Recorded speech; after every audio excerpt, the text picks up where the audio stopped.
Stream should be restarted and up and going now. So we're going to begin the class now. And what you're seeing on screen is what we're going to be practicing this evening. Those poses on the left side there are 30-second poses, and they are based on a schoolism class from Alex Wu, who is a Pixar figure drawing instructor. And he's got a really awesome course on schoolism. Schoolism.com right here. Let me put this, actually, I'm going to change my screen on here. There we go. Good. And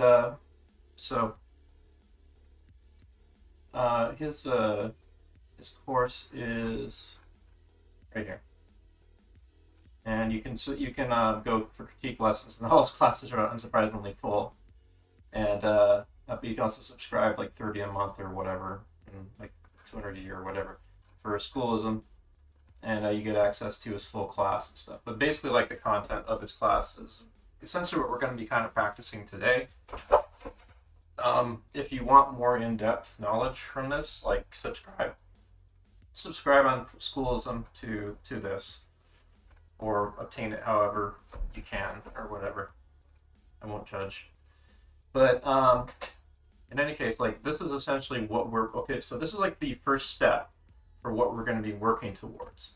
What you're seeing on the right here is what we're working towards. We're working towards stuff like this.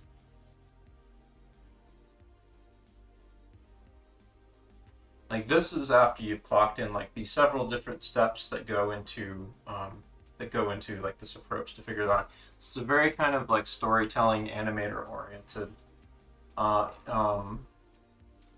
approach to figure drawing that a lot of Pixar story artists use, and also Pixar animators for that matter. And it's also an approach used by Disney animators and a lot of other traditional animators and stuff, traditional NCG animators. But you'll see this technique like being used an awful lot in a lot of like traditional animation schools and stuff, or like CalArts and so on. But yeah, like what you're seeing here is like we will work up to eventually doing this. But for today, we are going to be doing. We're going to start on a set of 1 minute because I want people to get warmed up. We'll be starting on a set of 1 minute poses, but today we are going to be doing a lot of 30-second poses. And for fun and for a test, I may try having us do 5-second, 10-second, or 5-second, or even 1-second poses. Maybe not the 1-second poses. That might be a bit much. Here. So we do have a mascot of our stream for this evening, and that is our Lord and Savior, Terry from Pixar's Soul. And the reason why he's our mascot is because the approach that we're taking to figure drawing this evening is a very kind of highly abstract, very almost like Japanese cuneiform approach to figure drawing. We only have 30 seconds to do these, and you want to make a strong statement with them. Like, as strong as simple a statement as you can with them. Like, even these ones that I did are more complicated than we should probably be going, but you can experiment with it. Like, these ones up here are like closer to how we should be doing these 30-second poses tonight. Like, making strong, simple statements that are almost that have like embedded meaning and decision making in them.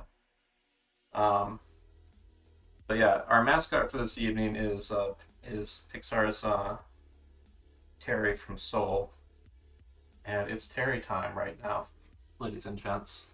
I'd like to use Terry time as like something where we go. It's something like a catchphrase with a meaning, like when we like bring things back to basics, or simplified basics almost. Or when we go for like abstract simplicity. It's Terry time. It is in fact Terry time right now. What time is it? It's Terry o'clock. And we're going to be starting very shortly here. I'll get us on a 25. Let's do a 20-minute set. A 20-minute set of 1 minute poses. for our warm up. I'm going to be like doing like the Glenn Vilppu approach for my warm ups because I kind of want to like do like approach it how I would normally approach a more elaborate figure drawing stuff. But then we're going to transition into doing the kind of like Pixar-y approach to figure drawing.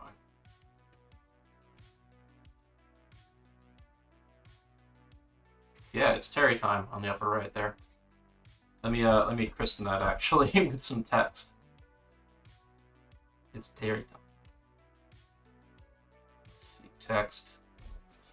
Create new Terry time.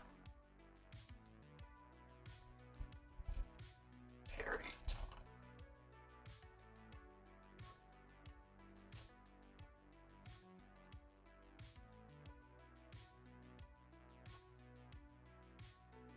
It's Terry time.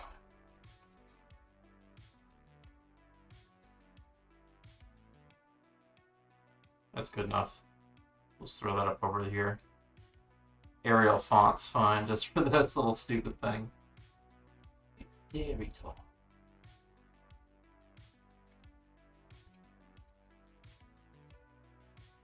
Alright, so folks, we're going to get started very shortly. Just get that set up. But yeah, like, here, let me get the gesture drawing app up.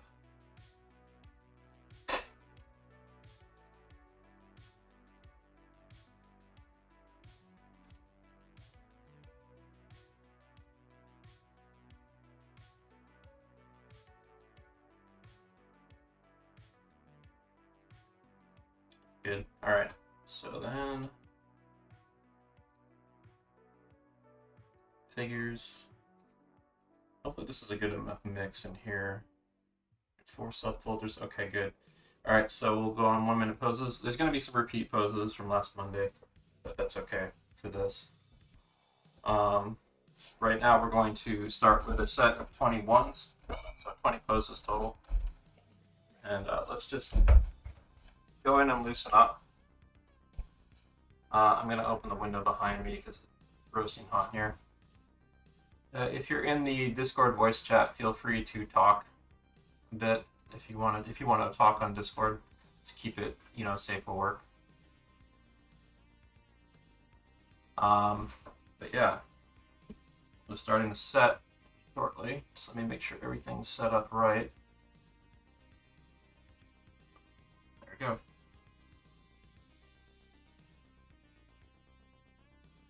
I have to make. Oh shit! I actually shouldn't start that yet.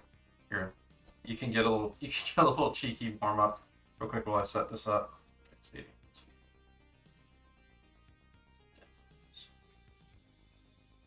1, 13, 20, 21. All right, now I'm set up.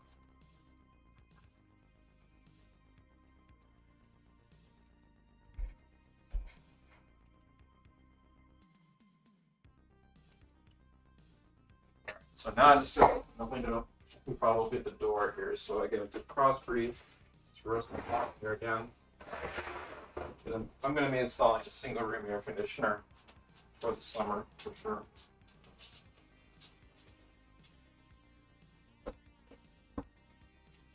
Feel bad that I don't know who Terry is. Well, you will if you see Pixar's Soul, which is really, really awesome. I think arguably their best movie to date, in my opinion. So we will be starting right now. Okay, Google, set timer for 20 minutes. 20 minutes, starting now. Okay, start with, whoops, these ladies. Okay, Google, add 30 seconds to timer. Done. 30 seconds added to your 20-minute timer. You've got 20 minutes and 24 seconds remaining. Very helpful. So with these warm-ups, just like first them, however, we want just kind of loosen our hands up and stuff. I'm gonna kind of like maybe do a continuous line exercise and just scribble down the page and stuff. Like I don't really care about making great drawings right now. I'm just want to get my hand and arm warmed up. I'm like drawing without lifting my pencil off the paper. I just want to warm up my observation abilities. Because I'm coming in here without having drawn any today. We did draw yesterday. We actually met up in my Discord yesterday and did a drawing session very similar to the one that we're going to be doing tonight on the same subject. So I would actually encourage people, just like you can kind of do what I'm doing, where like you don't care about making good or bad drawings. You're just going to not pick your pencil off the paper and just scribble around. Feel out the figure and the pose and stuff. Like, it's not about making good or bad drawings right now. You're just trying to get like your hand warmed up and sort of give yourself permission to play with the pose a bit. Get used to the idea of using the lines you make as like sculpting putty.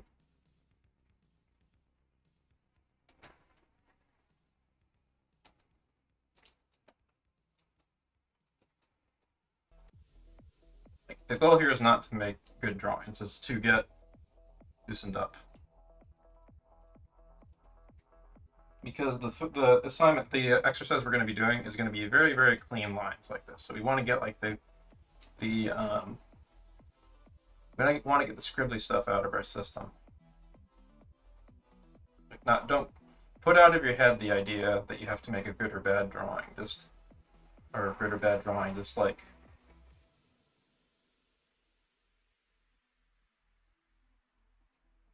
play with the figure on paper. Like, you saw, if you were here for the pre-stream, you saw several of the Pixar storyboards. Those are not like the world's prettiest drawings. Like, some of the drawings in there look about like this. It's because the Pixar artists do it really, really fast. They're just trying to convey meaning really, really quickly. Because they have to make these storyboard panels very quickly, because they're going to be throwing out panels that they don't need, or panels that don't work, and they have to replace them with panels that do work for what they're trying to describe in the storyboarding, solve the problems of the story that they're figuring out. And like that huge elaborate sequence with like Bonnie's playtime, that entire sequence was deleted from the movie. It's really fun and elaborate, and I wish that it had been animated, but it's like in the context of the whole movie, it doesn't make sense. Right? I mean, it doesn't really fit in. That's the nature of storyboard. Like, they work very quickly. The drawings have to be clear and they have to be functional, but they don't have to be the world's best drawings. At least not for feature. For a lot of TV, there's a lot of TV boards where they do have to be really well drawn. So they're going to be shipping them to overseas animators, but use the drawing boards as like key poses for animation in many cases. But for feature, they can be really loose, and for certain TV productions, they can be really loose. Again, we're going for like, just keep the pencil on the paper. You can lift it occasionally, but generally speaking, you just want to like kind of remember to draw from your shoulder and not your elbow or your wrist. And what you're going to be kind of trying to go for right here is to try to get some kind of like feeling behind what you're doing. You're not trying to copy the image. You're trying to get like feeling of the pose and the character, basically.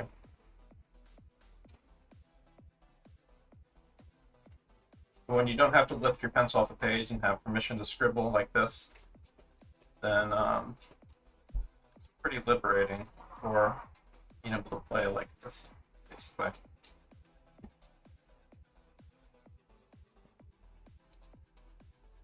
And it's cool. You'll find that if you warm up like this really, really scribbly approach like this, you get a lot better like fine control later and can draw cleaner, better later, because like it's like you've flexed the range at which you can work, and you can also calm down all the jittery, nervous noise in your hand and in your head. Because like, you know, when you're trying to make like a precise line or something like that, you're not kind of wrapping your head around, well, it's probably because you haven't loosened up. Like, you're trying to do an acrobatic move where you haven't done your stretches yet. of shaking yourself out. That's partly why I'm having people do this, because I want people to kind of have fun dancing their arm around.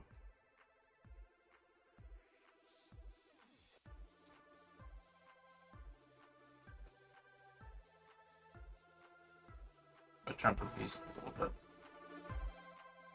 Let me know if the music competes with my voice a little bit too much, by the way.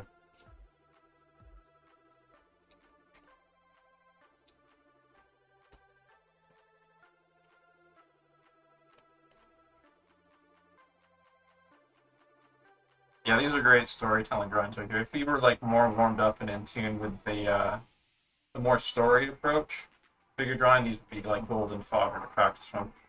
I'm not sure what these were used for, but these look like they were done for some vintage illustration work. I probably have famous. I'm pretty sure that the model in this is the artist themselves.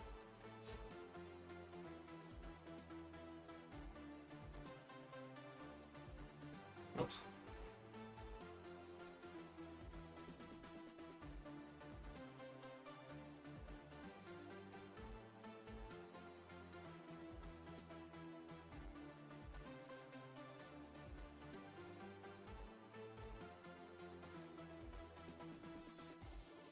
Okay, Google. Well, 1, 2, 3, 4, 5, 6, 7, 8. Sorry, I don't understand. So we're about 8 poses in.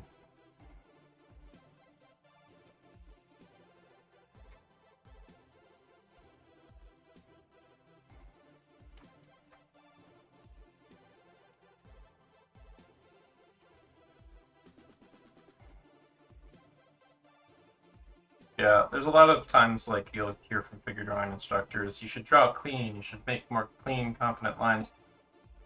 That's not always true, especially for animators and also for theatrical storyboard artists. There's times when you want to be scribbly. Helps you loosen up. Like, you want to have the control to slow down and make more confident lines and stuff, but you do have to like kind of get the nervous energy out of yourself before you get there. So it's totally fine to do like scribbly, nervous lines and stuff and get that out of your system and so on, and then you can slow down and start paying attention. You kind of have to get the juices going for you to get the control you need. It's like if you try to get too precise and too precious too early, then it'll stiffen you up.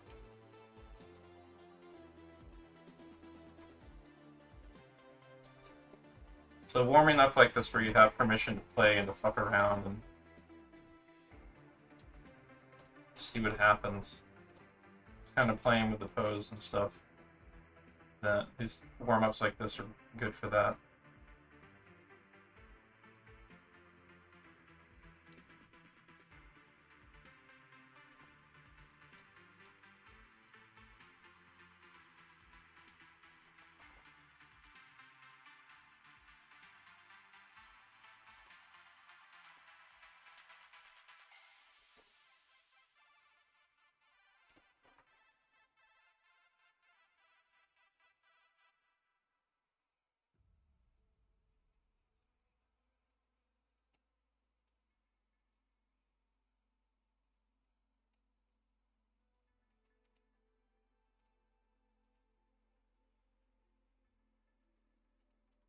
There's little bits of figure drawing stuff you can put in here. Like I'm still including like a little bit of like the tilt of the hips, for example, versus like the neutrality of the shoulders and stuff and the spine.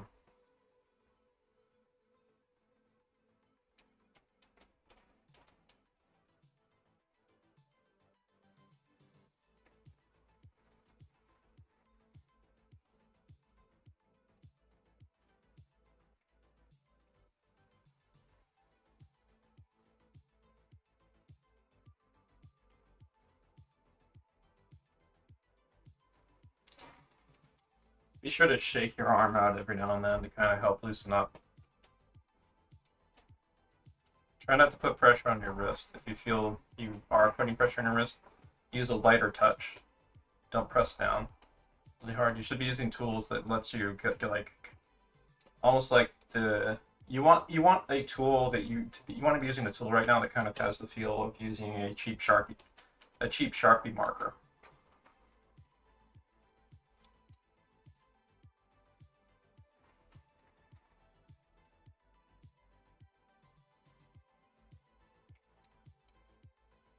Or if you have a literal cheap Sharpie marker, you can use that traditionally in real life.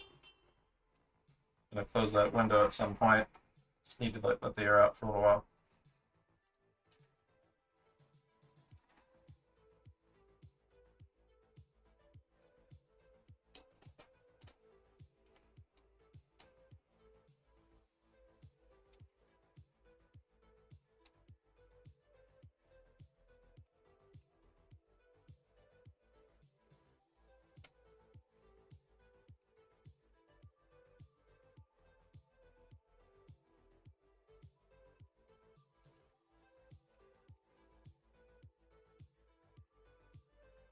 So like when you zoom out on these, you should be able to like read them for the most part.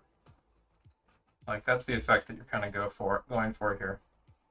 And when we do the cleaner line stuff for the 30-second poses, like that should also be what goes on there. Like there should be a strong statement with the really clean lined 30-second poses that we're going to be doing after this set. It should be really simple, like even like one single line describing the idea of the figure. Actually, I think I have something that I can show off that will help you kind of wrap your heads around what we're trying to do.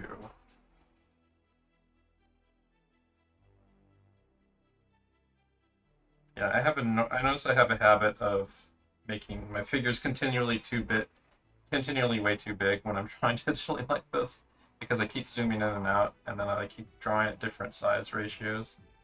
So let's maybe shrink these. Even though like I'm drawing on the same size of workspace, it's a little annoying when I let them grow like that.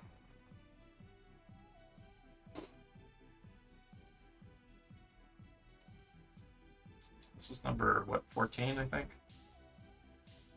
It's either 14 or 15.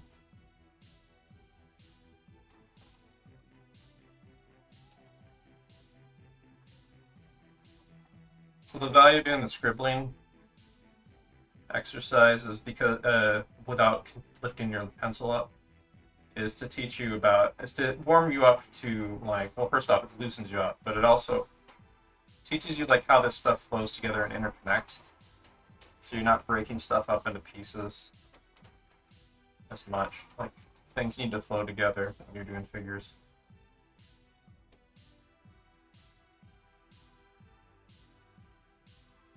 Oops, that is the wrong thing.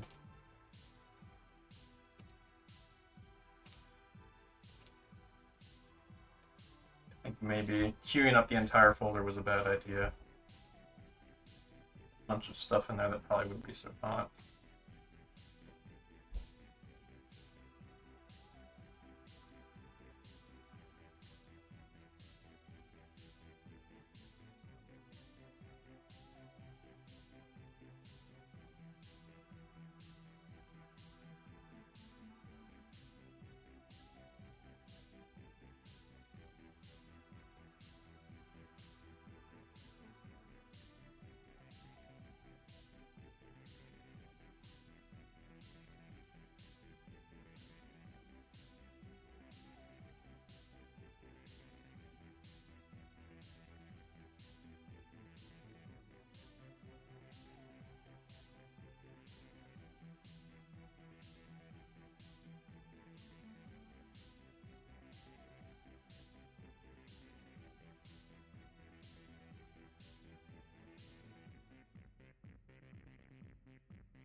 Trying to go for a feeling here. So right now I'm kind of like pivoting into doing something that's a little along the lines of the cuneiforms we're going to be doing later. Except I'm doing it super scribbly.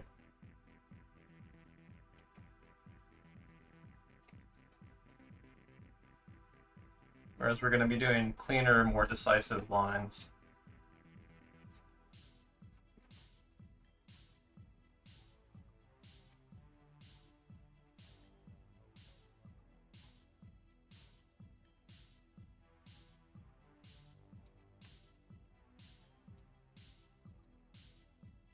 Shaking my wrist out, shaking my hand out, make sure that I'm not putting too much pressure on it. Keep trying to push myself to drop from my shoulder. Like you want to kind of use this time to kind of calibrate your drawing.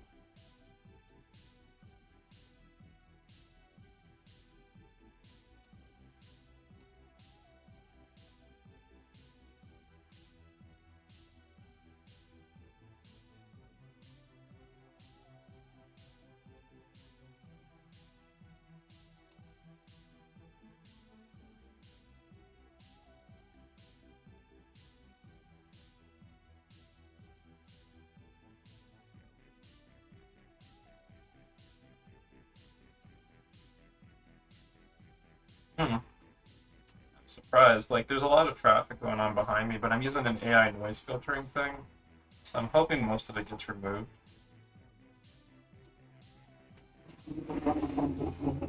Definitely didn't remove that.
Alexa, how much time left on timer?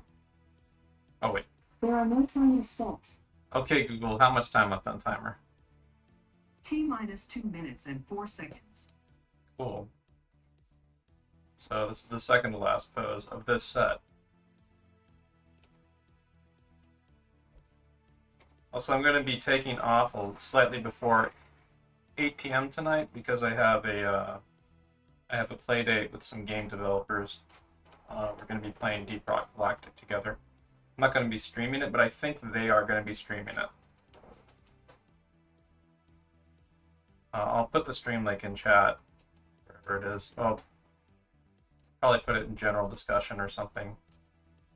We'll see. I might stream what I'm doing in the. No, I can't really stream it in the Discord. So I'm going to probably be using Discord to talk.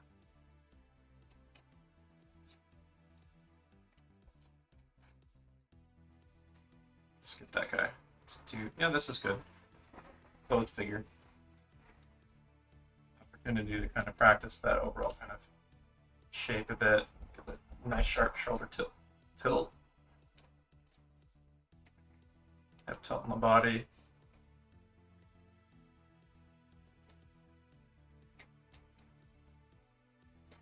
So I'd love to see what people's warm-ups look like, so feel free to post them in chat. This is our last pose for this set, by the way.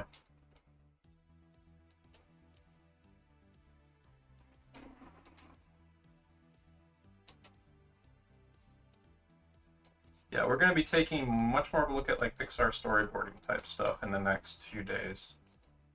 I think studying from some of the best in the industry would be a fantastic idea.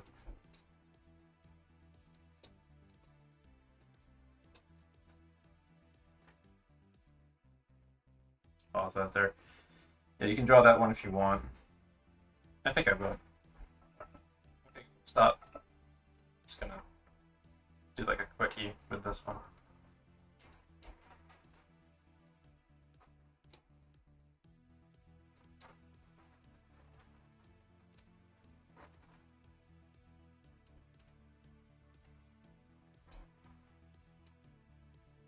So the impression I get from this character here is this girl is probably a monster slayer because fantasy acts, you know, as opposed to like a murder axe, like a modern murder axe like this.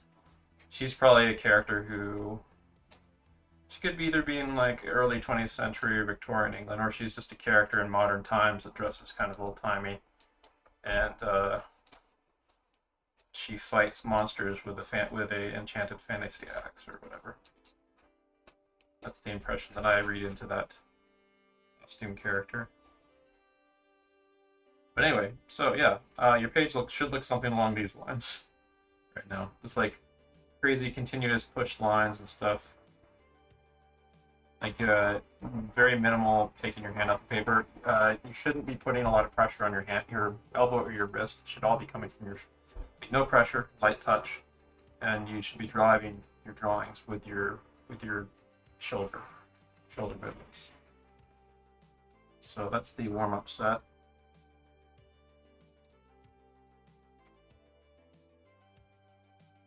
So keep that in there. And our next set will be a move forward. Figures.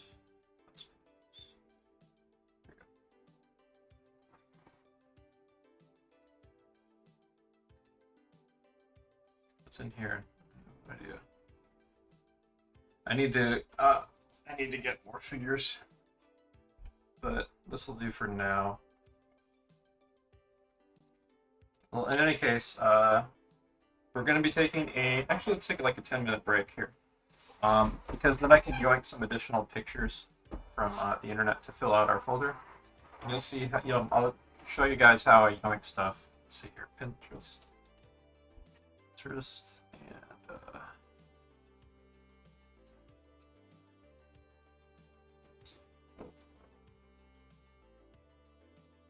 I'll just start yoinking stuff that looks like stuff we haven't drawn yet into here. So we are on. Okay, Google, set timer for 10 minutes. Okay, Google, set timer for 10 minutes. 10 minutes, and we're starting now. Okay. So we'll be doing a 20-minute set of 30-second poses. When time is up. But here, I'm going to try to yoink as many of these that look like something that we haven't drawn yet.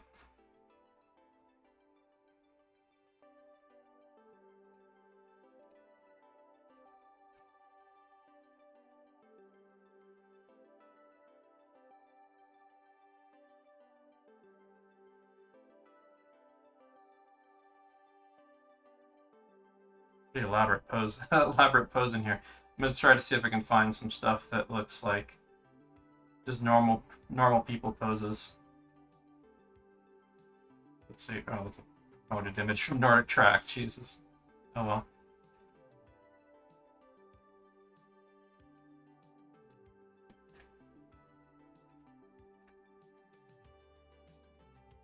So very stylized poses. I've seen that guy before, but we'll use him.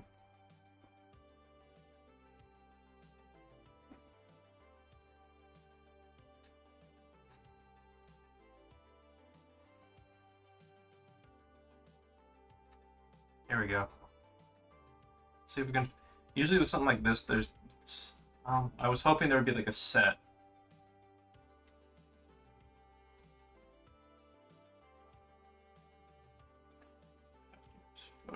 Here we go.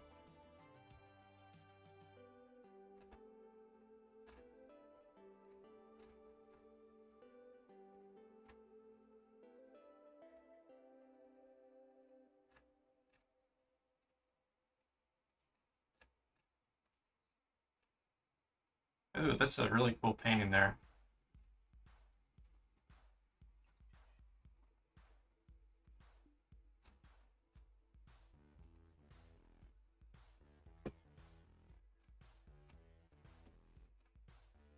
Yeah, there's nothing fancy about this. I'm just looking for poses that look like they might be fun to draw, and it looks like something that we haven't done yet.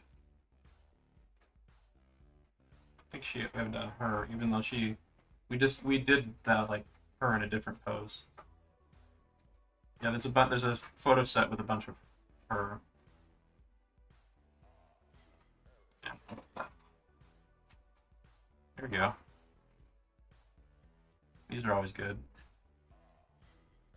We'll get more of these. These might be good to like pause on for and then do like 30 seconds for each one of them or something in intervals.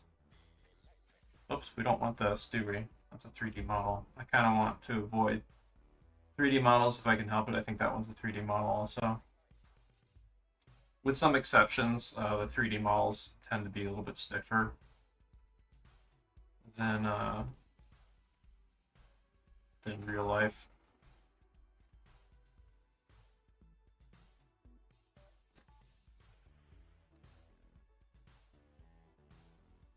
Is that big enough to use? Yeah, probably.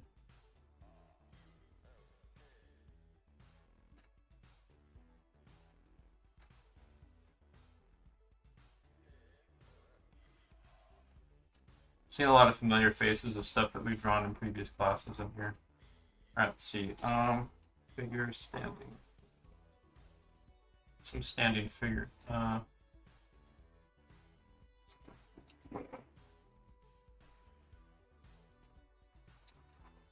Model.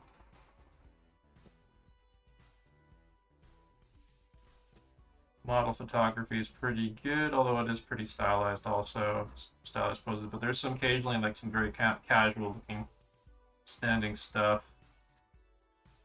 At the very least, it's not like there is like dynamic stuff played up in here, but we can get like a variety of stuff that's a little bit more subtle, with stuff that's a little bit more stylized.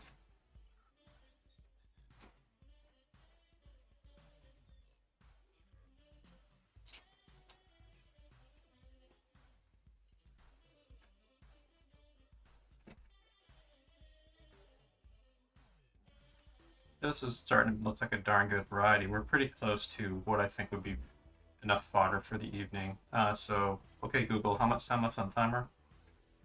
There's 5 minutes and 7 seconds left. Yeah, I'm gonna grab like a quick swig of water in a little bit, but we should be able to start a 20-minute set pretty soon. Let's get ready. I might start it a few minutes early from the timer.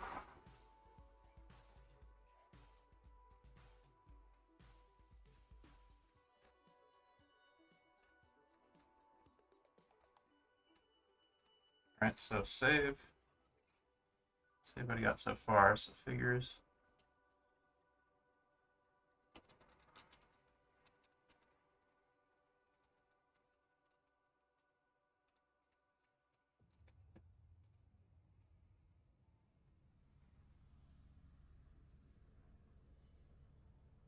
It's gonna be a big file, I think. A lot of stuff in there.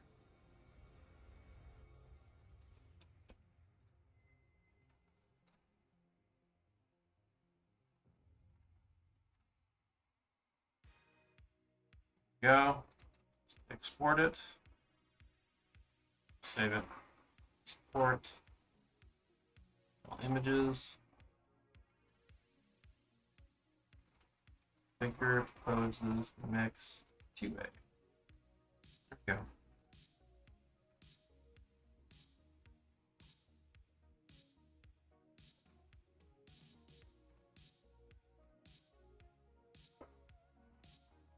$118 images. Hopefully that'll be enough because like let's see, we're gonna be doing, let me see how much time we have.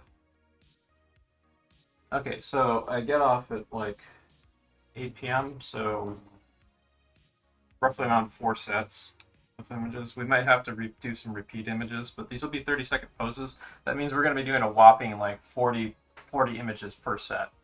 Anyway, so I'm gonna grab some water and hit the restroom real quick, and then we'll get started when I get back.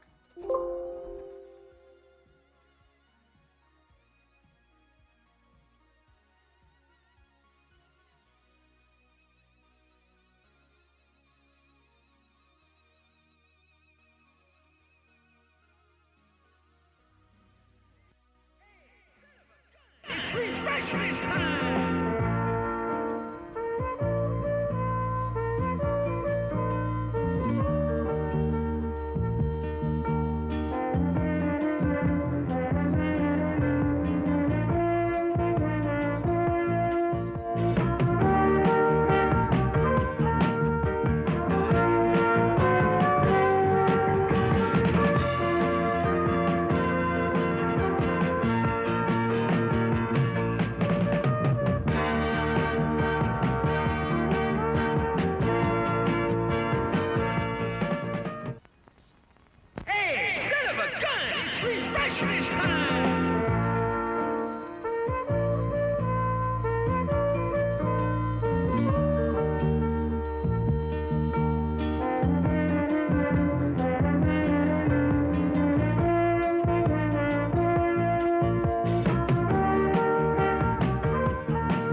All right, we're back.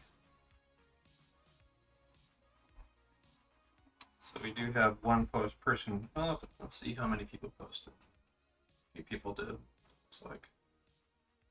Cool. Nice warm-ups. It's loosening up. Yep, you're getting all loosened up. This one's still pretty stiff. This person needs to loosen up more. This person needs to loosen up more. But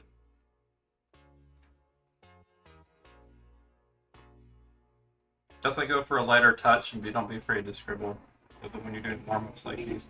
But in any case, now we're going to be doing something a little bit more precise and thought out. Yeah, it's all scribbly. You can push these even more and play with these even more than you are. The characters looking, the figures looking a little bit piecemeal. You kind of want to use the continuous line to like pull continuous lines through the figure and stuff. Anyway, so we're going to get started on our set.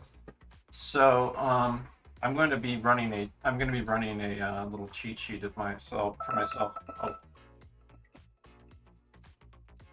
off screen. Alexa, stop.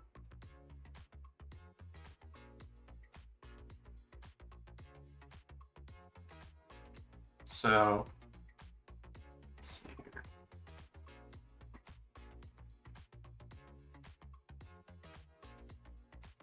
All right, so what you're going to be doing here, try to follow along with what I'm doing a little bit. The best resource for this, by the way, is Alex Wu's gesture drawing. There's some examples in the upper right here that I posted. Like you can see, some of these are actually a little bit, but the ones that are like these really simple ones, like right here, those are closer to how you want to be doing this, or even like these two right here. Like I actually kind of overcomplicate things when I add in heads or add in too many limb pieces and stuff. But you want to keep things like a very simple statement. 30 seconds sounds like an eternity when we're doing like just a single line like that. But it really isn't, because you're supposed to use the time to think. And think before you draw a little bit. So we will be jumping into doing a set of 30 seconds. So, okay, Google, set timer for 20 minutes, 30 seconds. 20 minutes and 30 seconds. Starting now. All right. I gave us like 30 seconds for a little bit of headroom. But let's get started right away.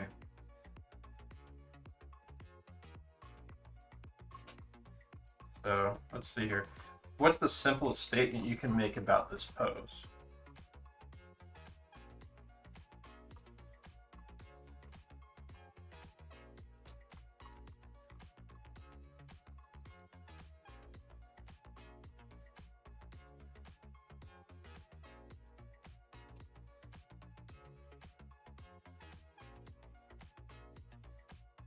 And you're looking for, in this exercise, by the way, you're looking for the line of action for the figure mainly.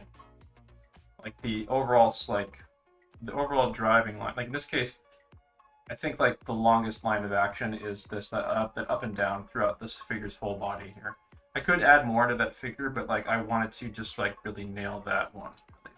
In this case right here, you can see there's a line of action right here for this guy because he's got his hips thrust out, and it's a little bit of the weight on him carrying that little baby.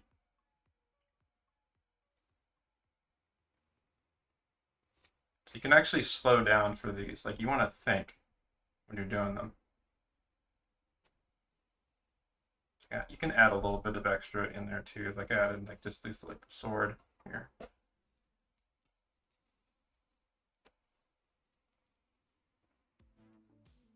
But this is the first step to like what's going to drive, like doing those kind of animator-oriented storytelling pose drawings that you see like Pixar artists draw. This is the first step. And you can actually see this thing present in like the more elaborate figure drawings that they do. This is a method that gets you like to cloud out the to clear out the noise in your head and just concentrate on like what like the statement of the pose is. Like what is the statement that the pose is making?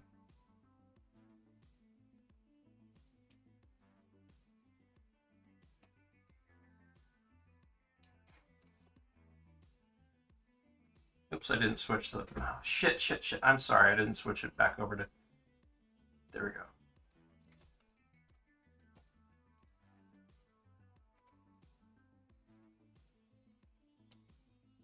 So I'm drawing a little bit larger than I probably should right now for these, but drawing larger is actually helping me slow down a little bit, so I'm gonna just go with it for now.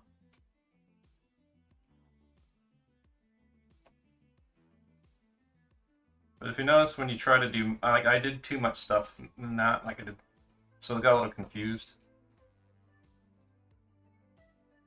Like the idea of that you want to exercise with this is simplicity.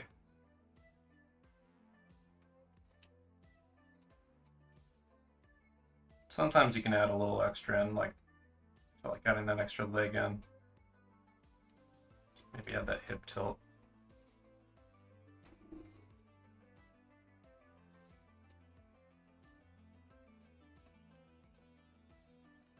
But like, what's the simplest thing you can say about this pose? Well,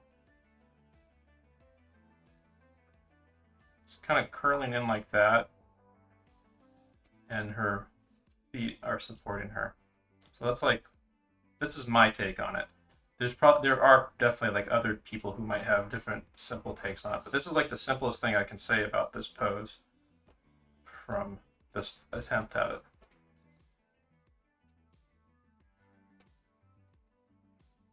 And it forces you to like make some abstract decision making.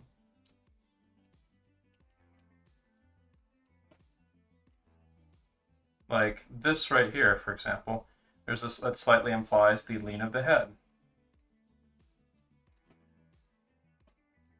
The way it kind of tilts back up there at the top.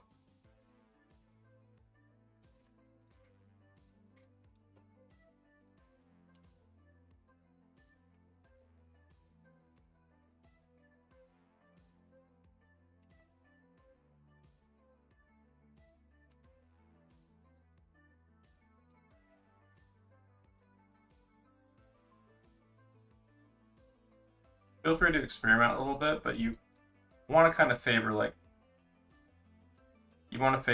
clearing the noise out of your head, basically, and going for something simple.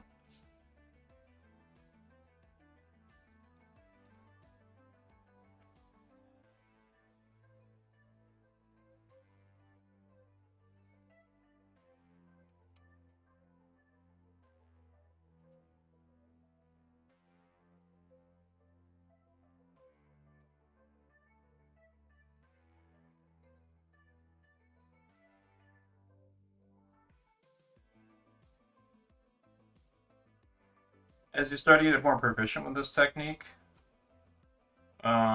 your drawings will start to resemble like pretty fun to look at, like cuneiform figures, like hieroglyphs or Chinese characters or something.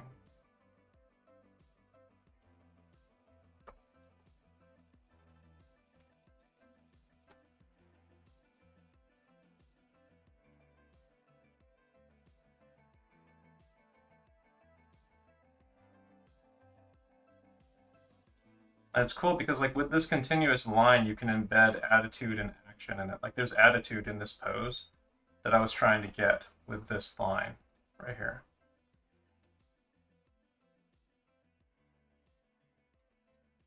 If you can get like attitude in just like a simple line, like then you got it. Like that's like the core of your story is there. It's embedded in the line itself.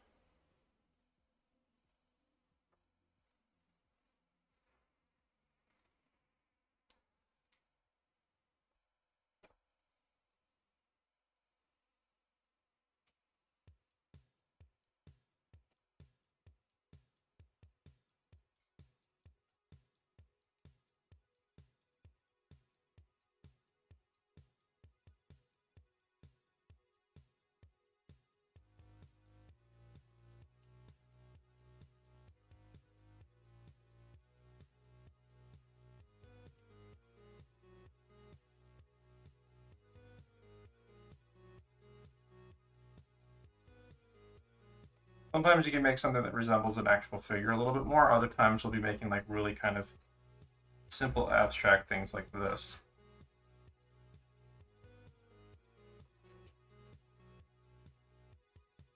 Or even just this. Even just that is fine, as long as you like think through what you're doing.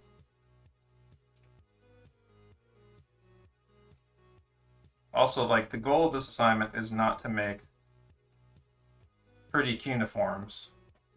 This is a tool. I mean, it's great to, it's cool that you get that as a result if you're doing this technique justice, but this is an exercise to use as a building block.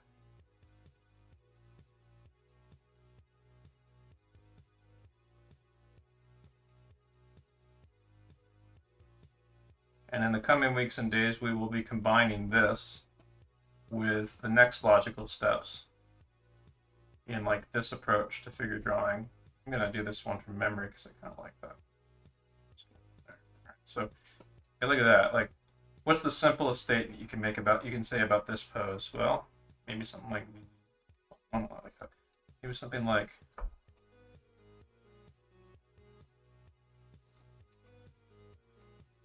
really noticing that in that push there at the chest. It's very, very passionate looking. You can see that here too. Look at that. What's the simplest statement you can make about this pose? Predatory warrior stance.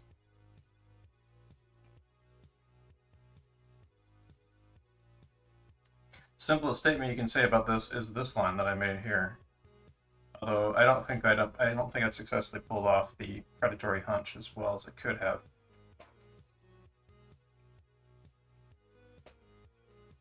Yeah, take your pick of a pose from the sheet.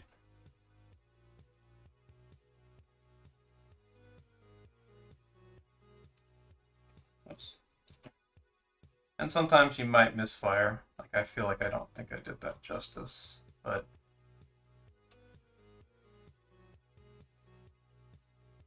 the point of doing these is to keep trying. Sometimes you swing and you miss.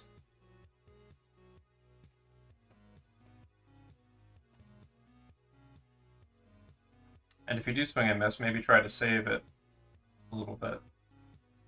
Or you might be closer than you realized.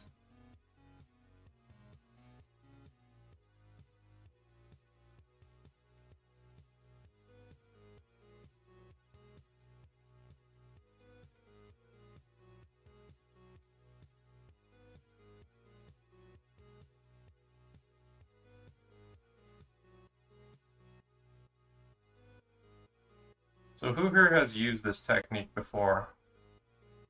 Well, you can tell me after we get done with this. Or if you're on voice, you can say so. Like, there's some of you here who were with me yesterday when we did this, and there's some of you who were here with me last year when we were doing this technique in my streams.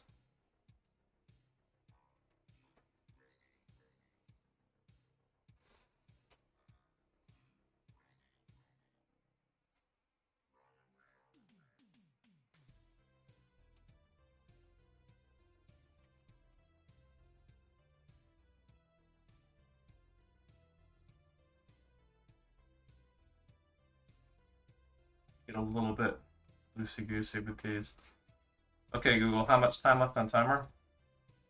You've got 8 minutes and 50 seconds remaining. Cool.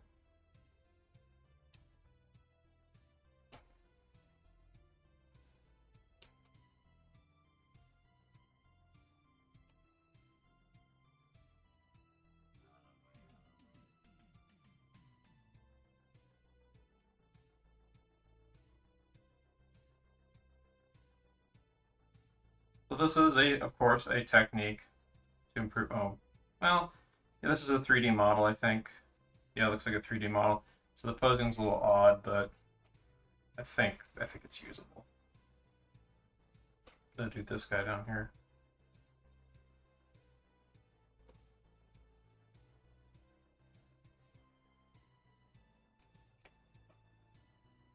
3D model, and it looks a little uncanny valley-ish, but it's fairly well posed, I would say.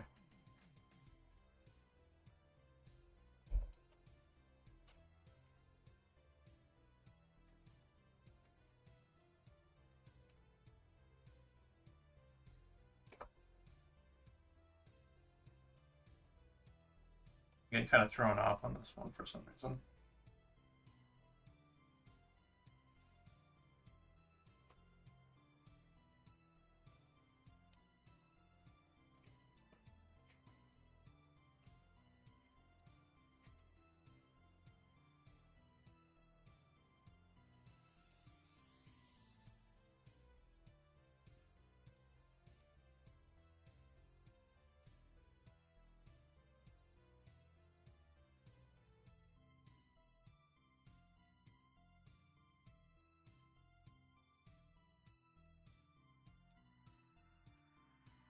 I may mix it up and go back to the scribbly technique too, but I want to like see if I can ride out doing the cuneiform exercise for the rest of these poses at least. Like, if you stick with a single technique too long, you can kind of get a little jaded to overusing it. And I just did a bunch of these yesterday. So I may want to switch it up.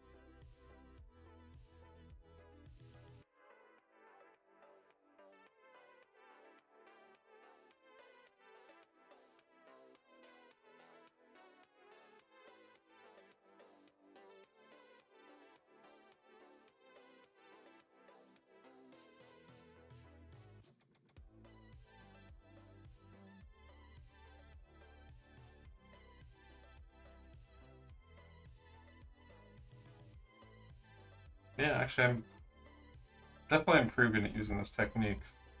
So, I think I'm getting stronger results from yesterday for sure.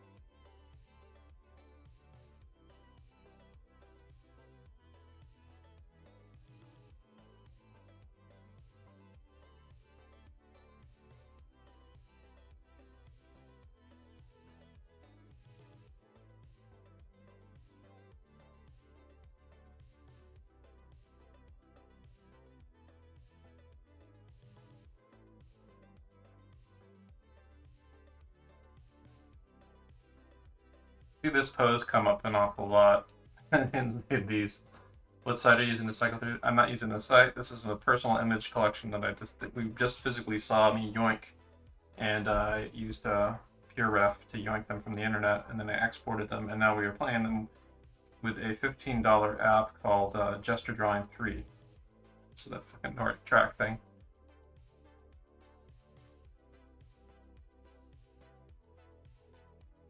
This is a Nordic track ad, or Nordic Flex, or whatever. But hey, it's a good pose.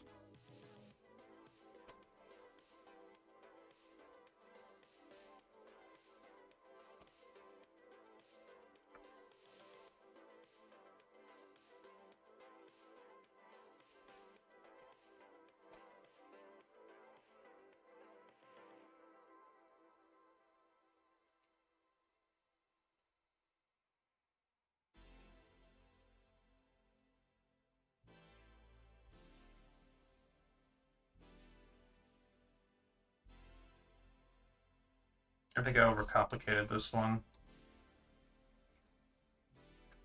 Yeah, because when you overcomplicate it, it gets harder to track what you're doing for these.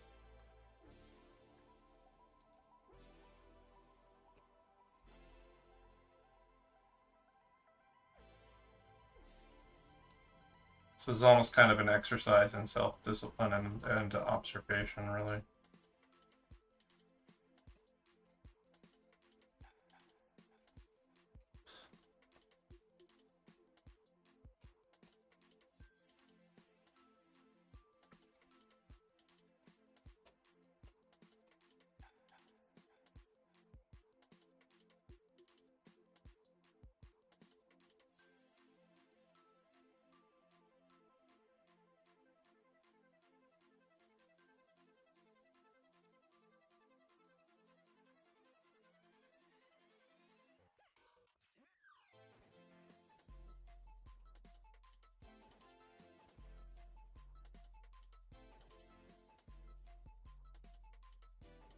We got two figures here. Like, if you were to describe them as like Chinese characters or something, what's the simplest way that you would describe them?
Okay, Google, how much time left on timer?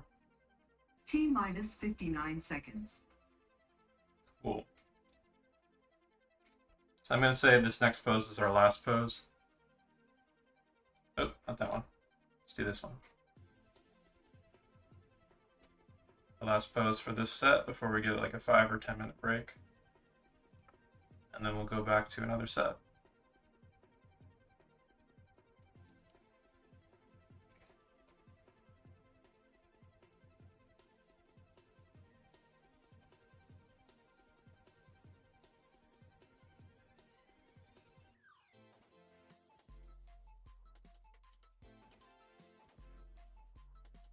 Okay, pause. Okay, Google, stop. Timer. No problem. I canceled it. All right. Okay, Google, set timer for 5 minutes. 5 minutes. And we're starting now. Yeah, so this is what I got doing these 30-second poses. Some of them, they really do look like figures. Some of them I went a little bit too complicated on. But you can still kind of infer like what the figure is doing in them, even in the ones that I went a little bit too complicated on. Like they almost all read like figures, with some exceptions that are like really abstract. Like I don't even know what this is. I ran this one. I wanted to do something with. I was on that 3D model pose, and that one kind of ran off the page. So like I just like, oh fuck it. This one, like, there's definitely, you can definitely feel that there's a figure in there, even though it's really abstract. Yeah.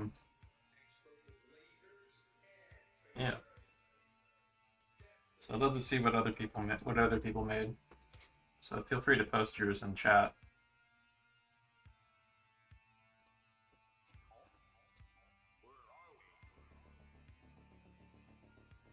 Yeah, there you go. Yeah. I'm would try to avoid like skeletal scaffolding and stuff like that if you can. This is try to think in terms of line of action. I'm trying to avoid that myself right now. So we may mix it up a bit, like we may go back to the scribbly exercise, or we may do some of the Vilpu stuff again. I'm thinking we might do another set of these. I'm actually getting a little bit exhausted on doing these, so...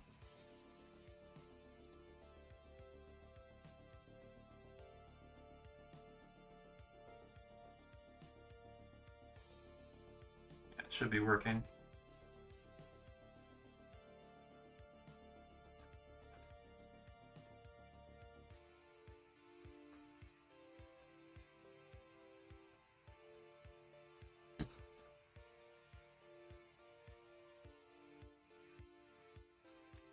Wait, sounds turned off in the Discord?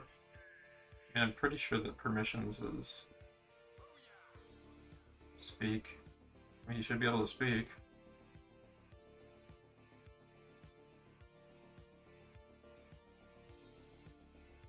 Yeah.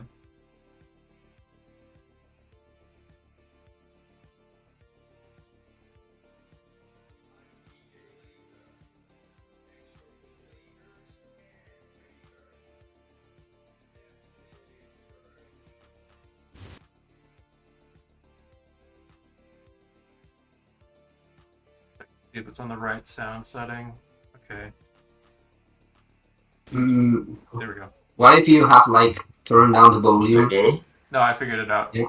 There you go. Okay. Yeah, you get it. Finally. Nice.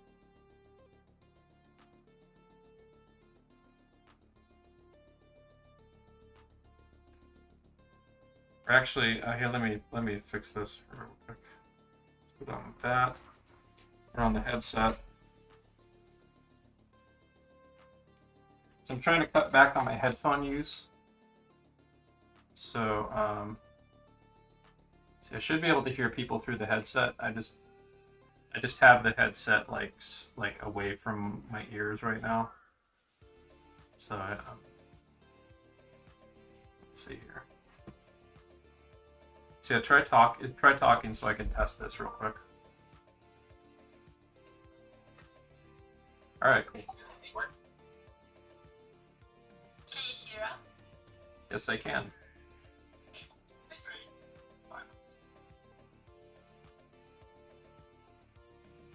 Yeah, I may want to turn that down a bit though because it's picking it up on my.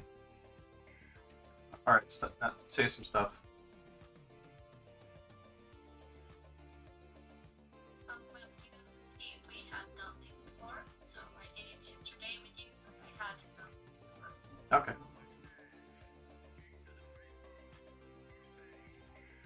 I did one night class. My name was Steve. 30 seconds. Too much, Steve. Yeah. Yeah. You guys, I'd love to do another set of these, but I think we should loosen up now. Maybe let's try that. Let's do another set where we loosen up, and then we'll do another set like this. You guys down with that? Okay, so the next set, we'll be doing 1-minute poses again. And we'll be doing, you can do the continuous line exercise scribbling. You can maybe do the 30-second thing or something too if you want. But like I'm starting to stiffen up doing the 30-second thing. So now is the time to kind of loosen it up with something a little bit more loosey-goosey. So, all right. So we'll start another set. Okay, Google, set timer for 20 minutes. 20 minutes, and that's starting now. Go. Okay, Google, add 30 seconds to timer. Done. 30 seconds added to your 20-minute timer. You've got 20 minutes and 29 seconds remaining. So it's going to be like a mixture of loosening up, and let's try that out this evening. It'll be a mixture of like loosening up like this, and the cuneiform kind of clean approach. Like I love it to like people should have a range of like being able to like loosen up when they're getting stiff, and like slow down and think and sculpt and make smarter decisions when they're when they need to. Like when you're scribbling like this on the paper, you're basically like continually putting your thoughts from your brain wandering on the page onto the page. Whereas like those 30-second things, you kind of have to think and act carefully.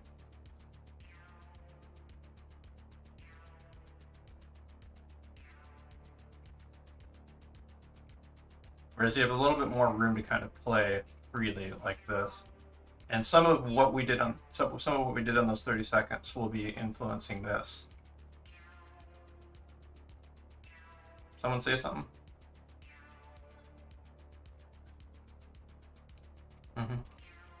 I'd say they're both fun, but they have different purposes. And the 30-second one is great, but it's also it's a little bit draining. And so we're going to be going back to that. It's like, we'll be bouncing between the two.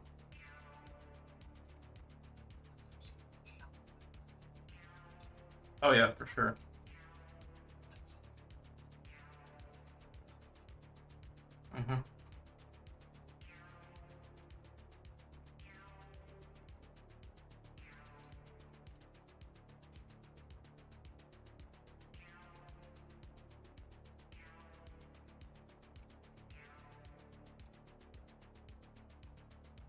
But yeah, the scribbly line exercise is very liberating also, in that like people tell you, oh, you gotta draw clean, oh, you gotta draw careful.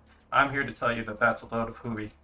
I mean, you want to work towards that, but scribbling is scribbling and playing with the line and being free to scribble and stuff, because you can take your scribbles, the energy that you put on the page, and you can like draw on top of that and pick shapes out of the mess and find a flow.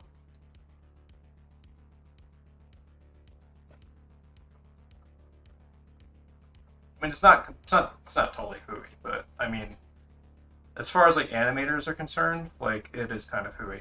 Like you see a lot of like comic artists in general, that like comic artists and illustrators will tell you that you're supposed to like draw really, really cleanly and stuff, but animators, no. I mean, there's examples of types of animation where you want to be a little bit cleaner and stuff. That's like more like the type of animation that's more kind of comic booky oriented. But even then, I mean, like if you look at like some of the scribbles of like some really, really dynamic storyboard action show storyboard artists, they do a lot of exercises kind of along these lines to loosen up. Yeah, there's persons in charge of Mhm. the lineup. Yeah, I mean, what's great about this is like if you have like if you don't have like a photographic visual memory, this is something that you can use to kind of feel out something. Like you have permission to kind of scribble out the pose. Then you can go back over and like figure out shapes and work anatomy and like structure and stuff. Like if you get like the general kind of thrust of the idea of the pose in these kind of scribbly, quick drawings, then you're good for taking it to next phases. Like your first drawing shouldn't be your last, basically. Like you're gonna even be like taking poses like these and pushing them further.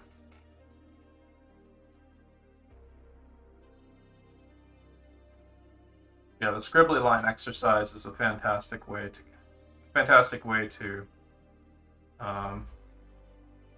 just like relax your arm and your wrist and loosen up. I'm actually going to maybe say that it would be a good idea to kind of try something like, oh, I don't know. Just do that, and then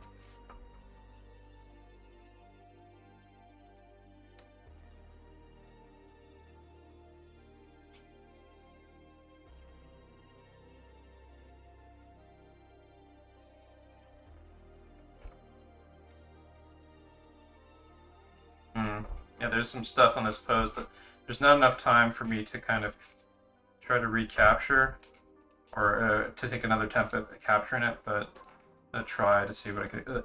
I kind of charged into this pose a little bit quicker than I should have. There's stuff in there now that I feel like I really would have wanted to pull out of it. I did this one over again. It's okay. Let's move on to the next. Okay, so we got this nice lean over to the side here. Resting his arm on his thigh. He's engaging the viewer eye to eye. Very, very leading man actor gaze.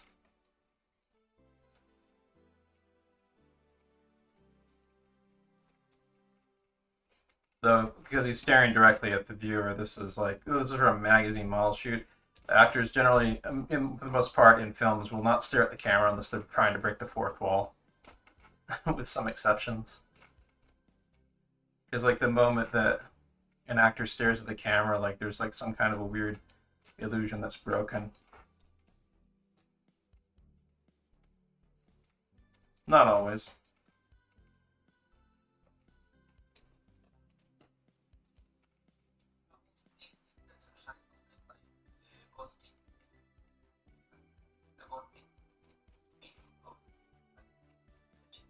Yeah.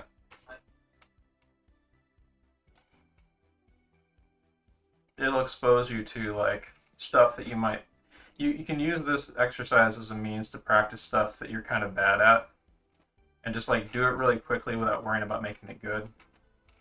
Like the stuff that you're kind of timid about. Like, oh, I want to do more floor grid perspective. Okay, we'll just scribble out a floor grid here, and don't worry about it being terribly good or bad. Like, you're just scribbling out a quick shorthand to try to sort of understand what's going on here. Like, I could do this. Like, on this guy, I was thinking like, maybe I should try some rhythm lines for clothes a little bit more, because I need to practice more clothes. So I'm going to look for opportunities, maybe if I can, for some of those here.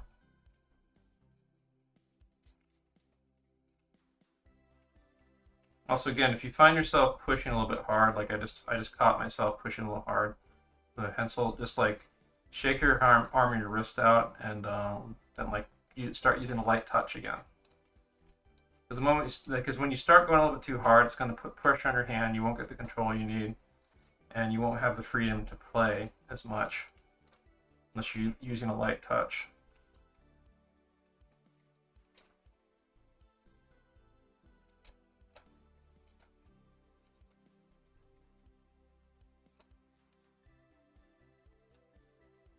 I found a YouTube video recently on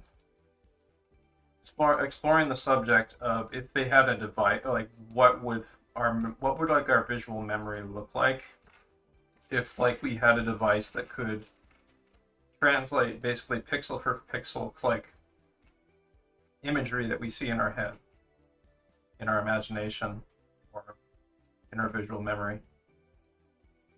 And they did a lot of interesting. They went over a lot of interesting things in the video about like maybe most of it would be garbage, and there would be like only sections of the image, like faces or other things like that, that look a little bit more detailed. Like there'd be like stuff around the perimeters that makes more sense and stuff, or there'd be things that were like blatantly false because like, you know, people's memories can betray them very often. And then there's like different, yeah. And there's like different people with, some people actually have disabilities where they don't have any visual memory. There's actually a lot of animators, believe it or not, that have that. And the reason, the way to compensate for that if you have poor visual memory is to surround yourself with reference images. There's a lot of animators actually that have, there's actually way more animators and artists than you realize that lack the ability to have like, to have visual memory. Like they need to have, if they're going to be drawing something, they have to have, I mean, everyone should be using reference, but there are people that like have poor, like due to how their brain is, their particular brain is wired, they either have a poorer than average or a disability with being able to use visual memory. But even then, you can get around that by using reference images, extensive reference images and stuff. And there's other artists that have like made careers out of really interesting, really weird and reinterpretive ways. Believe it or not, Glenn Keane is one of those people, by the way. He has like a poor, well, he doesn't have a disability, but he has a poor visual memory. So he surrounds himself with tons of reference stuff. He's able to play with what, like when he has a cartoon character on the page, like he's able to play with what he's got. But he's someone who really needs to like surround himself with a lot of reference when he's doing stuff.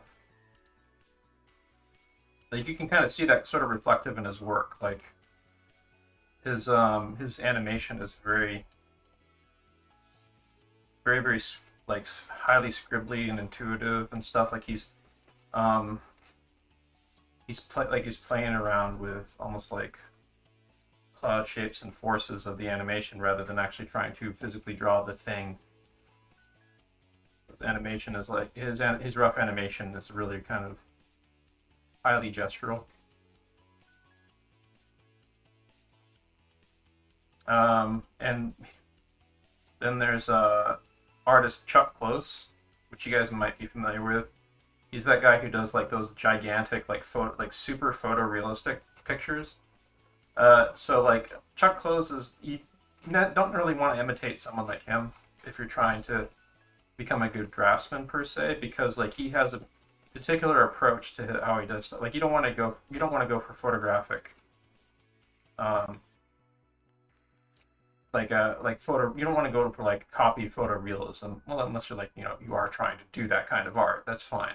But like the kind of art you want to do in traditional figure draftsmanship is to interpret and construct and create instead of copy light.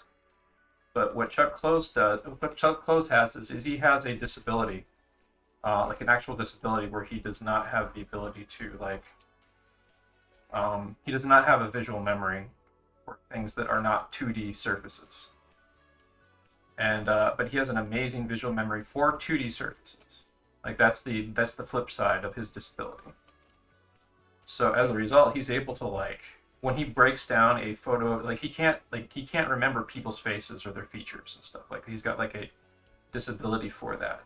But when he breaks down like the surface of it, when he breaks down an image of a face, like a photograph of a face, into like 2D light or 2D colors and stuff, he has an amazing like almost like a photographic memory for being able to remember that 2D surface. That was something else they brought up in the video. But yeah, like it was really interesting to think about, like, and this exercise that we're doing right now, I would say, is kind of like an exercise that is sort of kind of interlinked to some of that stuff I'm talking about, where like we are kind of using this to sort of like use a combination of exercising our visual memory if our visual memory is poor. I think mine is kind of, actually, I'm one of those people that needs to be surrounded by reference to draw. But I definitely don't have a disability on that. I can picture stuff visually in my head. It's just very difficult for me to translate that to drawings a lot of times. But this is also a way to, like, we are trying to get in touch with the visual memory part of our brains and put like a few drops of that on paper, basically. Like this kind of scribbly approach that we're taking right now is probably not too far off from how our brains interpret things.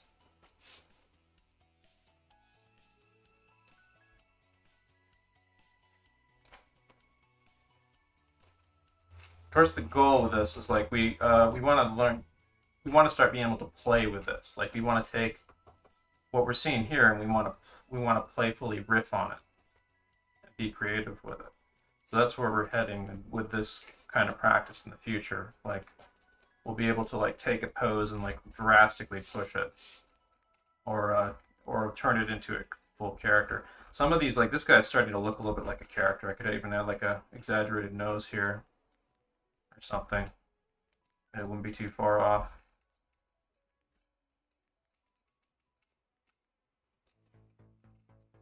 Some of these are looking very character-ish, I would say.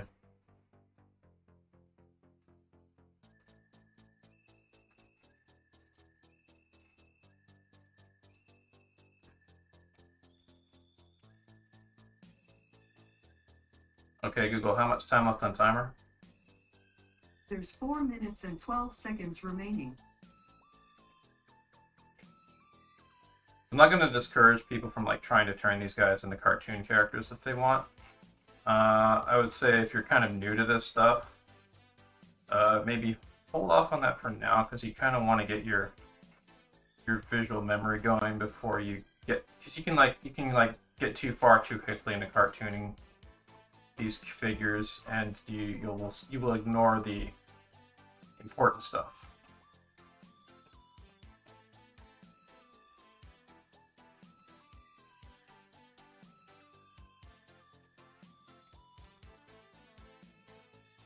I'm honestly not a fan of this music.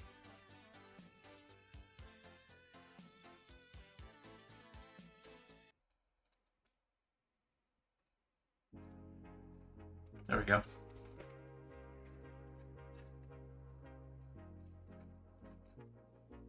Oh, we did this one. Oh, we did that one on the 30 seconds, so I do it here on. This is a really strange pose. It's hard for me to. This one I'm having a hard time wrapping my head around, honestly. It looked really fun and dynamic. But like something about this one, like maybe it's because I'm reading it left to, how I'm reading it in left to right kind of throws me off a bit somehow.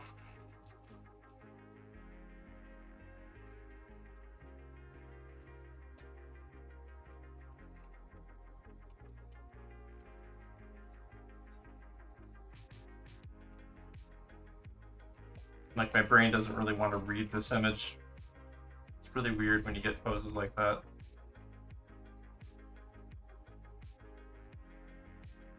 Did we do this pose? We did this one, another one in the 30 seconds.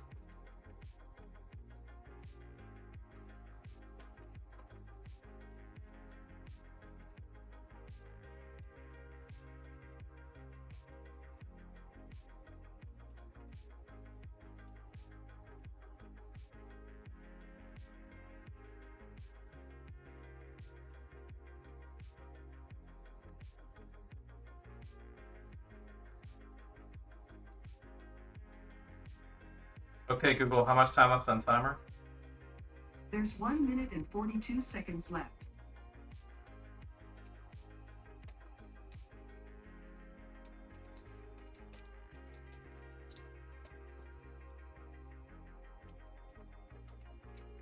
Just did a quick. Considering we might do like at least one set of the Glenville crew figures too.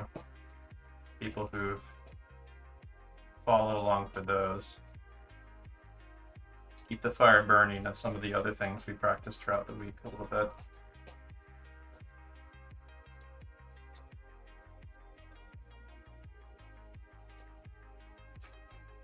How do you guys feel about doing another set of the 30-second uniform poses? Yeah. So I'm kind of tempted to kind of hold off on that for until next Friday. Because I kind of feel like we should touch base again with the Glenville poo method that we were doing earlier this week. I'm gonna maybe do that for the last, let's see, 2 sets. So I'm kind of warming up on him again. What would you guys prefer to do?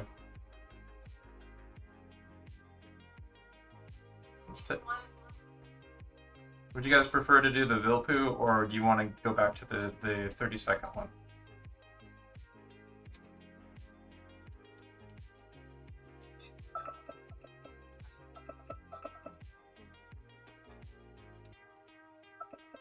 Okay, Google, stop. Sorry, can you repeat that? All right, resetting for 20 minutes and Okay, 45 Google. seconds. Okay, Google, cancel timer. If you just asked about canceling a timer, there are actually none set at the moment. Okay, Google, set timer 5 minutes. Oh. Second timer for 5 minutes. Okay, Google, Starting. cancel all timers. All right, they're both canceled. Okay, Google, set timer for 5 minutes. 5 minutes, starting now. Jesus Christ. All right, so what was what were you saying?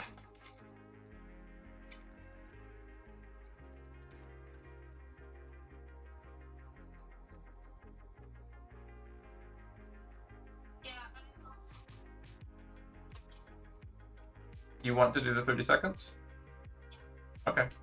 Yes, we'll do that. I mean, there's nothing keeping me from doing the Vilpoo stuff too.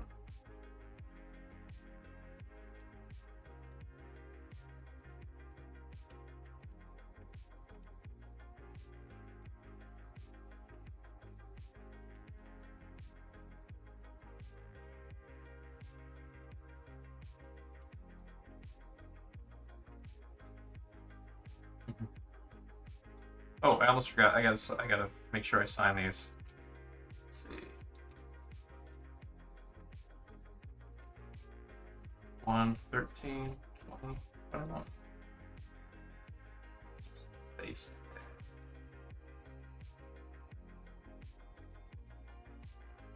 Pause that. Go back to the 30 seconds. And then maybe we can close out with minute poses of like the Vilpu method. That might be good.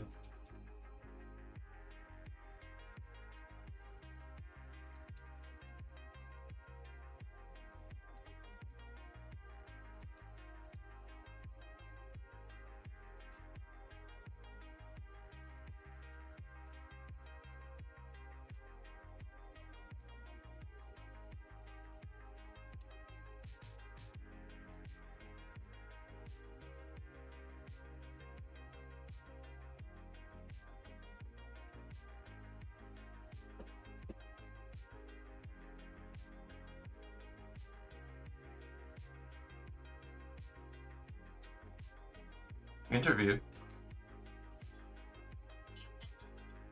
No, I don't. No, I submitted an application. I hope I get an interview. That'd be great.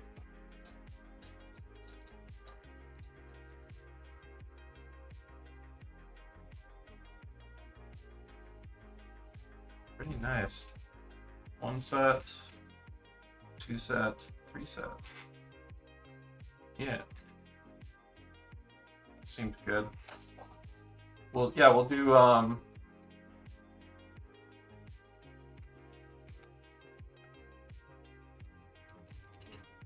need to get some new headphones.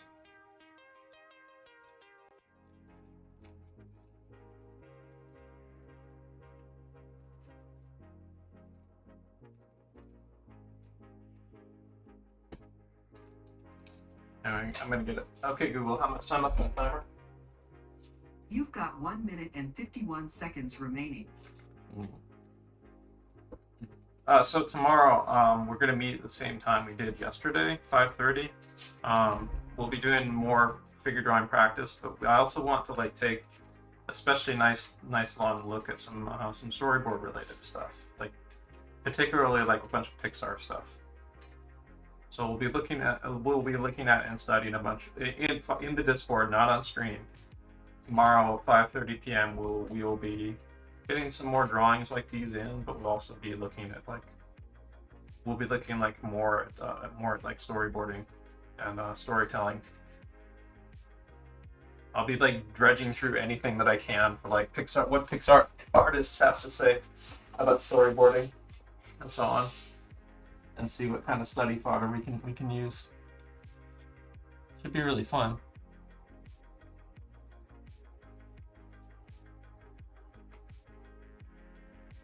Okay, Google, how much time left on timer? There's 44 seconds left. Okay, that's enough time for me to just quickly grab a sip of water. Back.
Okay, Google, stop.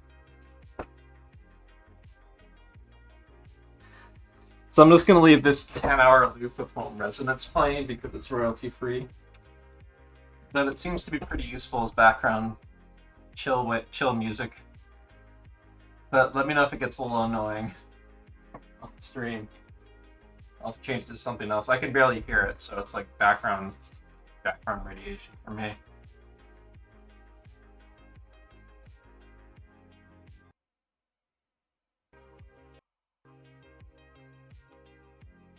Yeah, just let me know if it gets annoying and we can put on something else.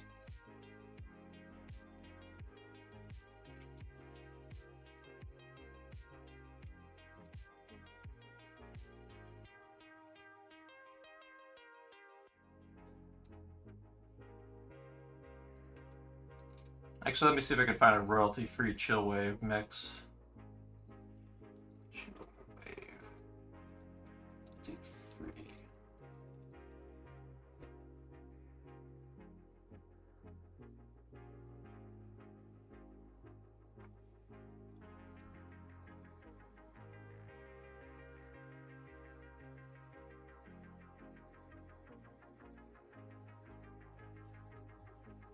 Okay, this might work.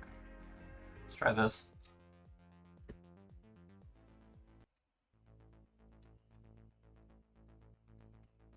It's Terry time.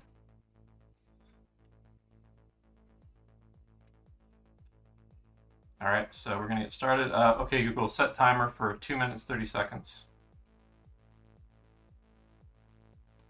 Okay, Google, set timer for 20 minutes 30 seconds.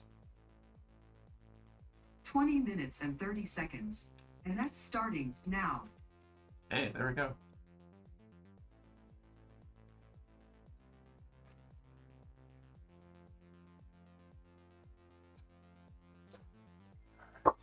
It's gonna be challenging.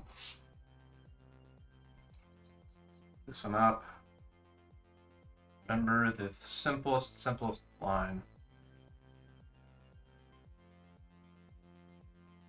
I think doing like the 10 seconds and posing would be a little bit too ambitious for tonight. I think these are good for now.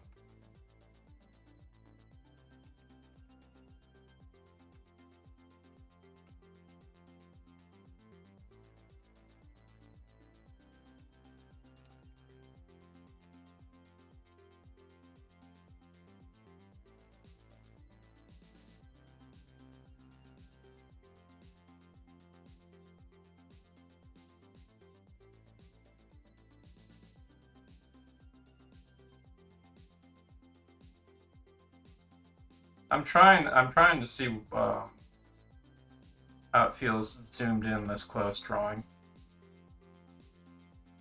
So I kind of like, I tend to draw like really zoomed out on really way larger canvases than I should. So I'm for now, right now, I'm just testing out drawing extra zoomed in.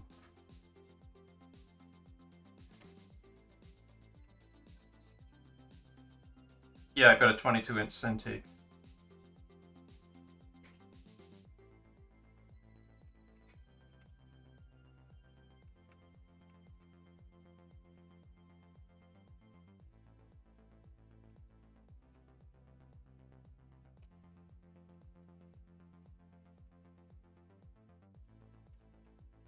Every time.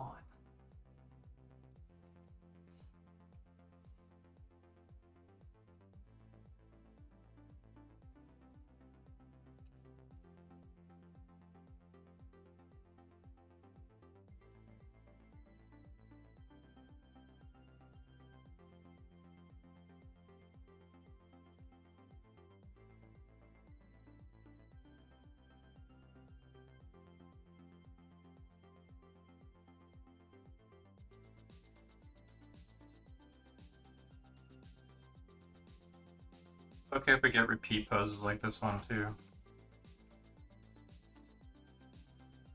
An opportunity to take another crack at it.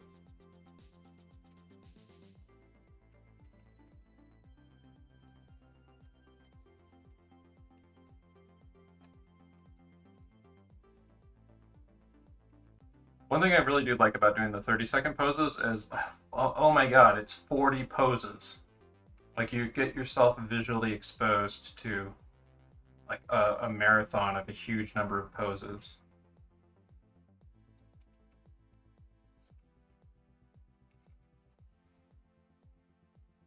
I mean, just think about that. Like, from just like doing like 3 sets of these, you've exposed yourself to like so many freaking poses. Oops.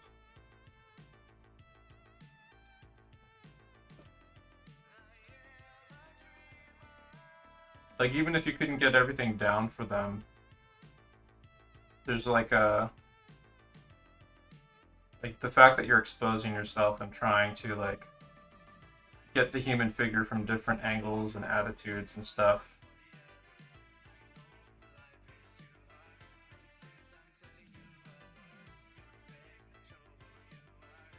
Like something like this, once newcomers can work up to doing something like this, is fantastic for like breaking people in with just getting them exposed to poses. Also, please let me know if the music's competing with my voice. It's hard for me to tell.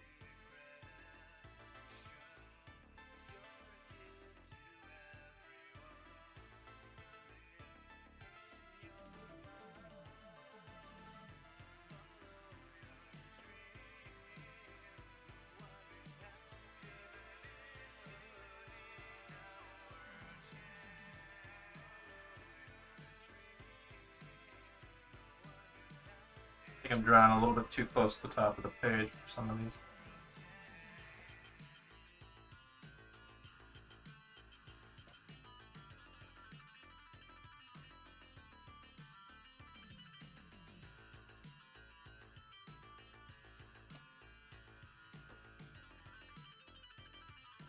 So look where the shift of her weight is in this pose.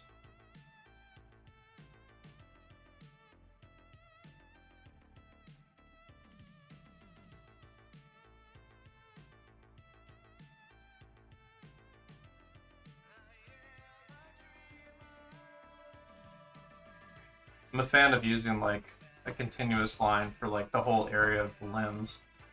Let's see what I can do with this guy actually.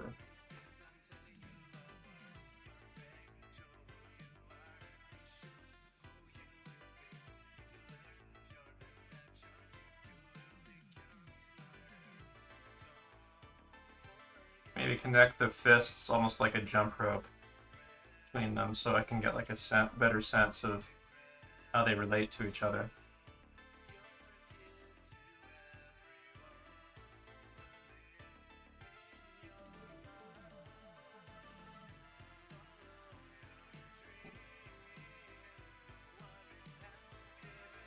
Nope, nope, nope. Okay, that's it. Also, another thing you can do is close one eye, hold the pencil in front of your face, and draw over the image in the air as you're looking at it. And it'll help you kind of like visualize a little bit.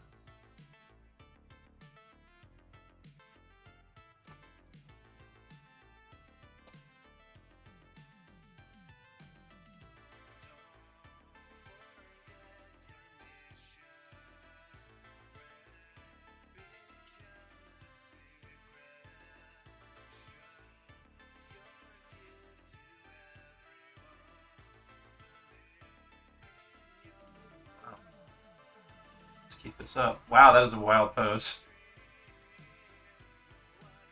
So what's the biggest thing that's like sticking out the most for you? It's that. And then like there's a secondary thing going on here. And if you want to, you could include some of that ring.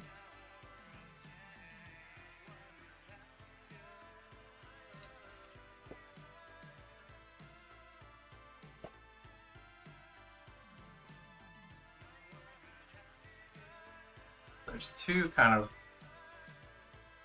lines of action working with each other here. One of them is holding the weight, the other one is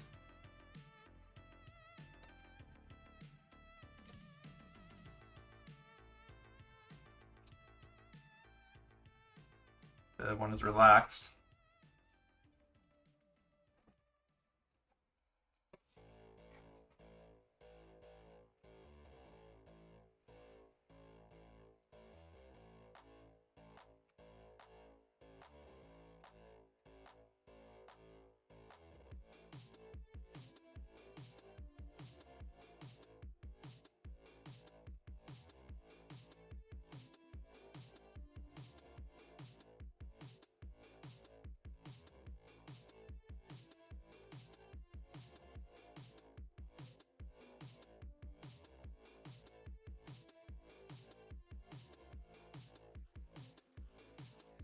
As you start doing more of these, you can start coming up with like kind of a visual language. Or even an alphabet for poses in a weird way.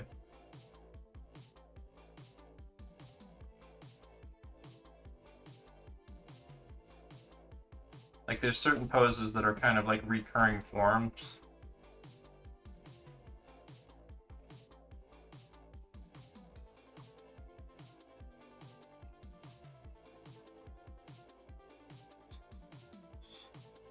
Yeah. Mm-hmm.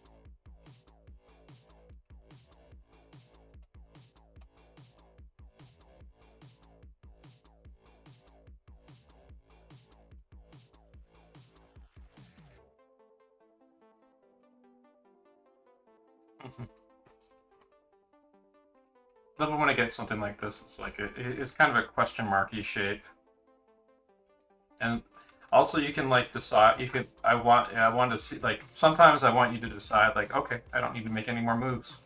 I've done everything I want with that pose, for example. In that case, but there are times when you do want to go more elaborate, you know, and just kind of play with it, kind of see what your range is with doing these.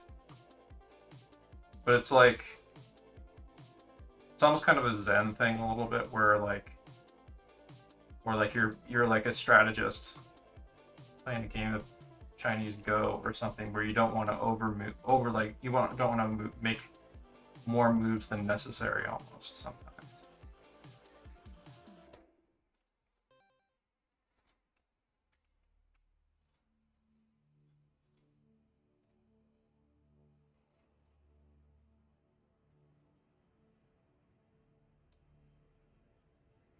But you have the freedom to play with this, so you can make more. You can try making more moves. See what happens. On this case, I probably shouldn't have made that move because I've drawn a little bit too close to the upper drawing there. I want to lower down here. Let's get more clear space.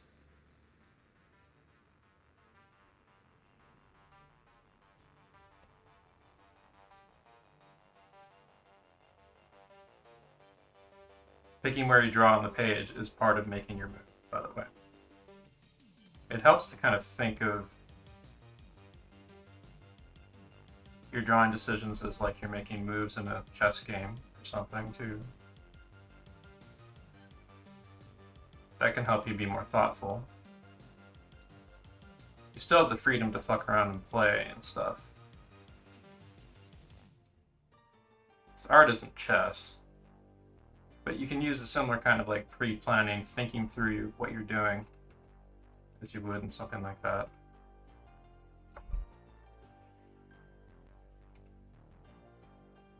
Really depends what you're trying to do.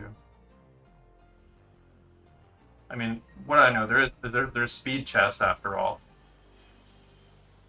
And speed chess, I've seen it get like really expressive.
There's a lot going on even in plain poses.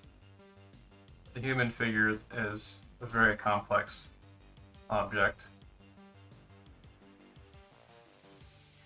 Even in seemingly casual poses, you can find a lot of weight and balance and counterposing and stuff.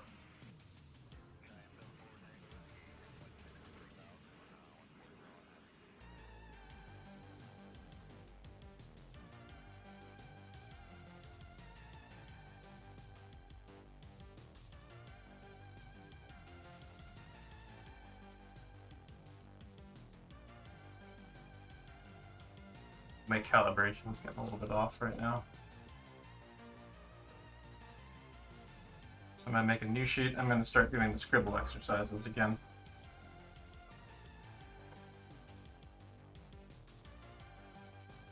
This will be my 30-second version of the scribble exercise for the rest of these, I think.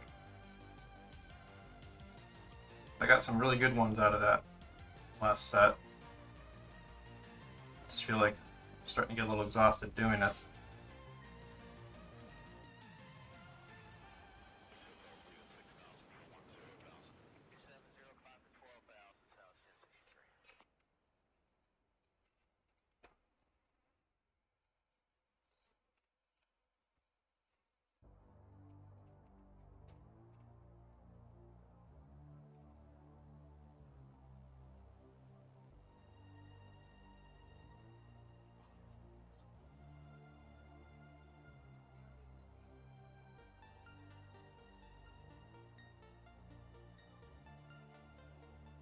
If you feel yourself like starting to get jaded to something, sometimes it's a good time to change it up.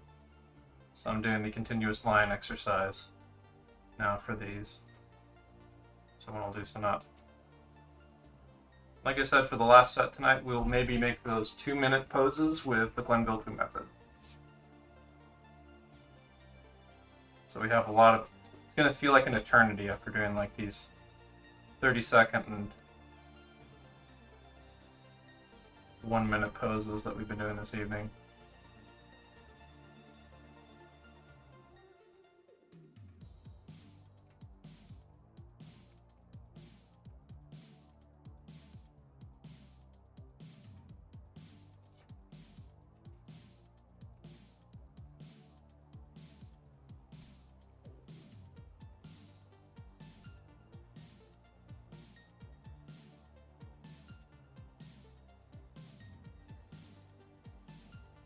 Somebody showed me some pretty good Bridgman studies that they did the other day, so I think we want to, in the future I'm going to see how I can deploy Bridgman when we start getting more into like anatomy and functionality a little bit more.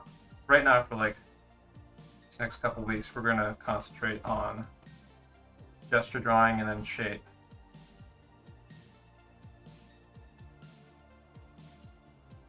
And then we'll kind of, I'll figure out where would be the best time, where and when would be the best time to start deploying and inserting more anatomy. But right now it's all about keeping momentum on a particular subject. Right now it's gesture drawing that is very animator oriented.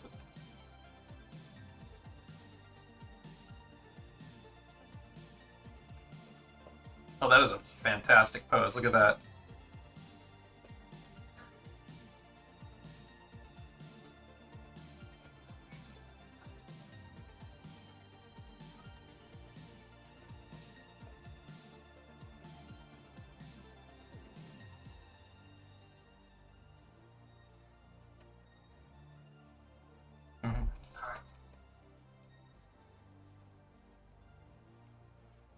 I want to find out what sport that person is playing. The wild pose we just did. That is a really fantastic. Let's go back to that real quick. Look at that. That looks like it looks like one of those really elaborate poses that's like a wonderful page spread in a manga.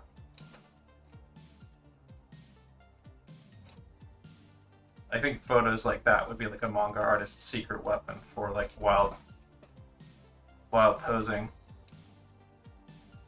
Like you just know that a lot of those manga artists do those amazing, like really well drawn poses. Mind you, not like Iraqi anatomy with like really, really well drawn, crazy, dynamic poses. You just know that they have like a secret weapon library of photos of like actual people actually doing like poses about like that, and that would be a great example of it.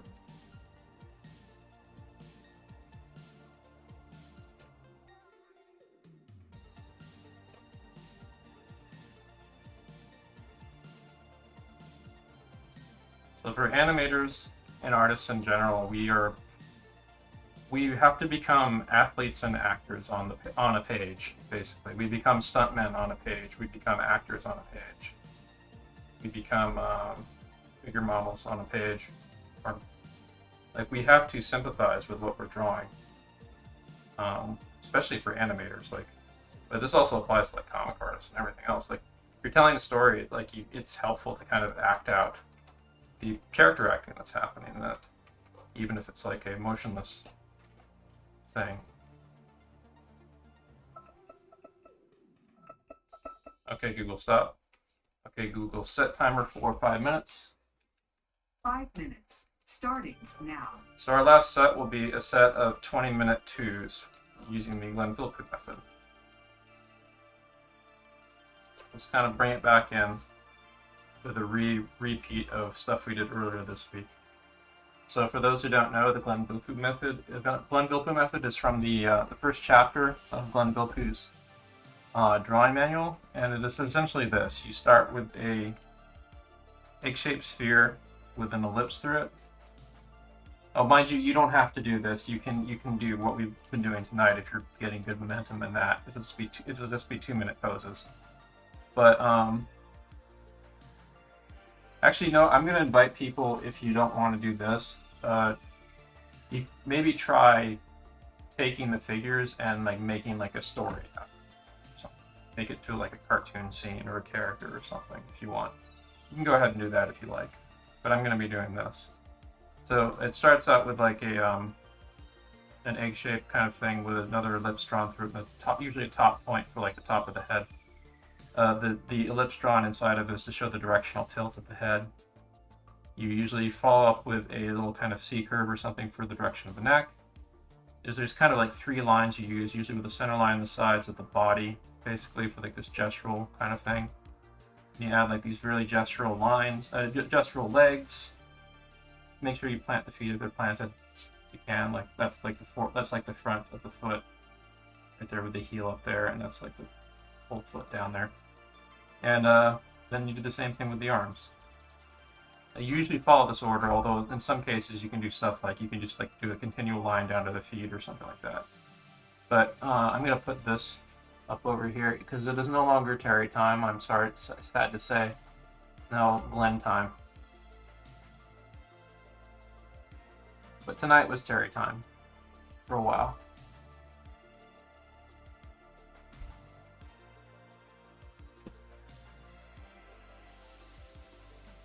So let's take a look at chat, see what people are up to.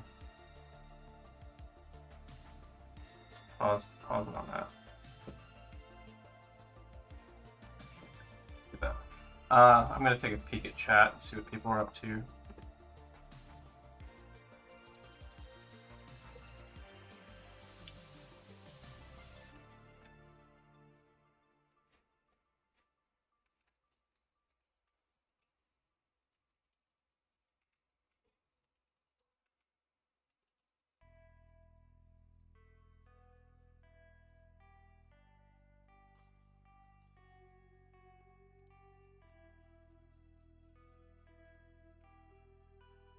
Eat. And doing the scribbly things. I have to turn my head sideways for this. These are a little bit more elaborate than the cuneiform stuff, but I mean, it's still practice is practice. There's something about how, like, the materials that you're using that I kind of feel like might be fighting you value. Like something about how the pencil digs into the paper that I'd be a little bit wary of. I'm not really sure though. I'd have to kind of try using your pencil in real life to really kind of evaluate that. But something about it kind of feels like it might be throwing you off a little bit. I mean, there's good stuff in here. I like that sweep there. and here, there, like, yeah. I feel like there's some. I feel like there might be something to the materials that you're using that might be fighting you somehow. These are the scribbly ones, I think. Yeah, scribbly ones. Good, good. Scribblies. Yeah. This person needs to be a little less timid, I would say. Yeah. Yeah. Try to be less. Try to be like less timid with your. I see a little bit of it going on there, like with that hip tilt and the legs and stuff. That's a little bit more bold. But try to be bold and brash with these, and don't be afraid to fuck up. Like don't be as there's some good ones in here. Some of them are kind of confused. Some of them that are working better for me. Like that one's got good attitude. This one feels okay. Like that one. That one. That one feels like it got kind of a little bit wandery and kind of vague a bit. It's hard to say. This one, it looks like you got a little confused on. But I mean, the point of doing this is like sometimes you're going to be taking continuous. It's like, okay, Google, stop. It's like batting cage practice. You're going to be taking swings at pitches from a ball over and over and over again. Sometimes you'll swing and you'll miss. Sometimes you'll get better angles, but sometimes you'll like. Playing right now. Sometimes you'll hit the ball, but it won't quite go where you need it to. Okay, Google, stop. Okay, Google, set timer for 20 minutes. 20 minutes, and that's starting now. Okay, Google, add 30 seconds to timer. Done. 30 seconds added to your timer. All right, so here we go. We're going to go with 2s. And I'm going to be using the Glenn-Vilppu method. You guys can use some of the techniques that we do tonight if you like. But having done stuff that we did tonight, that stuff is now informing what I'm doing here, because the techniques that we've used is a way to engage our visual memory. So now I'm going to let some of like the line of action stuff, for example, influence what I do with the Glenn-Vilppu approach.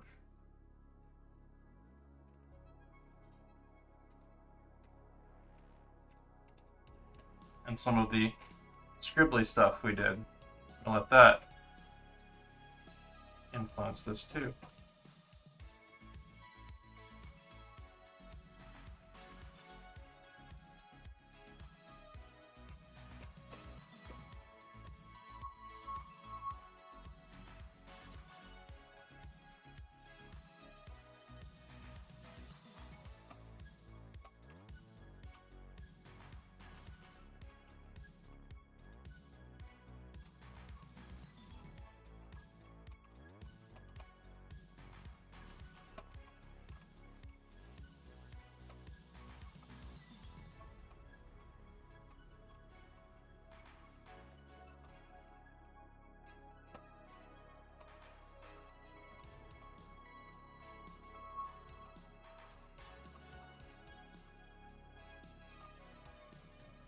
I really try to push myself, actually. I'm going to try to use the Glenn-Vilppu method and like really push and exaggerate the poses if I can. At least on the next ones that I'm doing, I'm starting to get warmed up a little bit for it.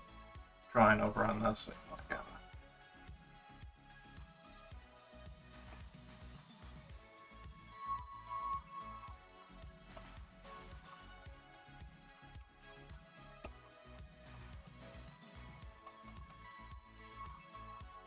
Actually, let's not use this one. That one's a good one. Okay.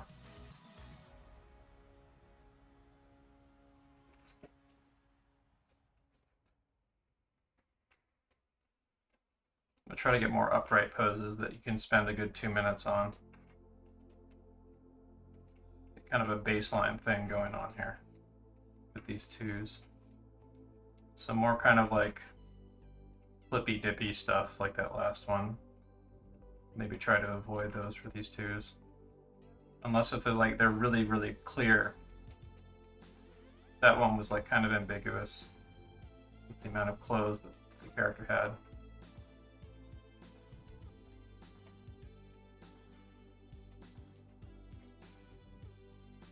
And again, as with the continual line exercise stuff, I'm not being afraid to be messy with this. Like, it's okay.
That's a nice one. I think this would be an opportunity to go a little cleaner.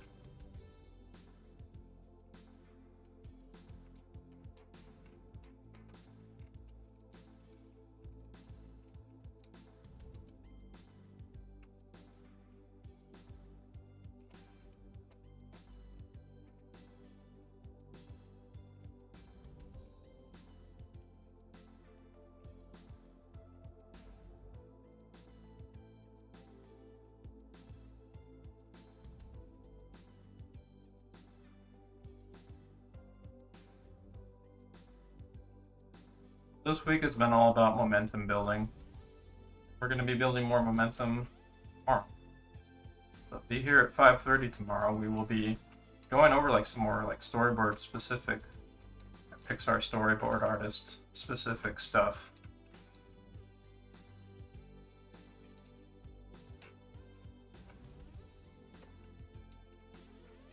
We'll just continually build on like the momentum of this stuff.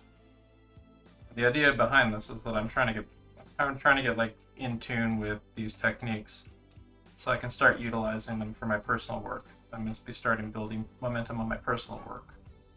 First things first, I want to kindle the flame of this for this week. Going hard into this to get good rhythm going on it so I get much more intuitive and stronger results when I'm doing storyboarding or animation or whatever.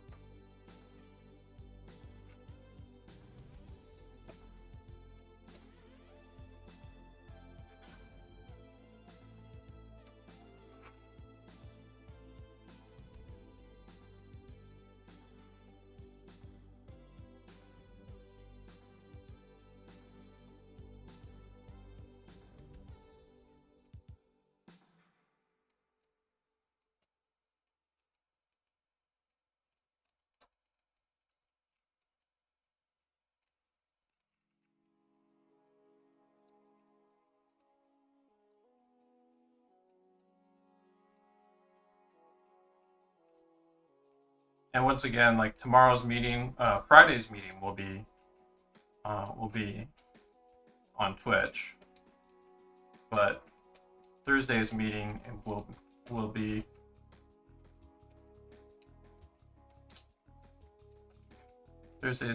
just in the Discord,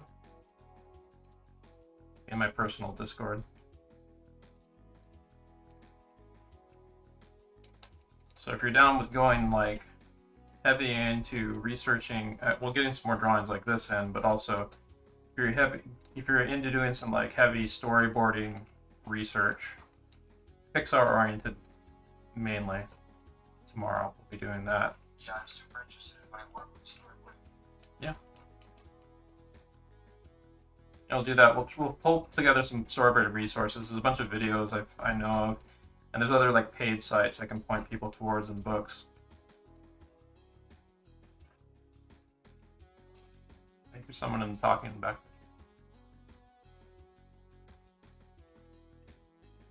So I need to maybe temper things a bit. I'm going to start doing some figure invention. Close out this evening, I think.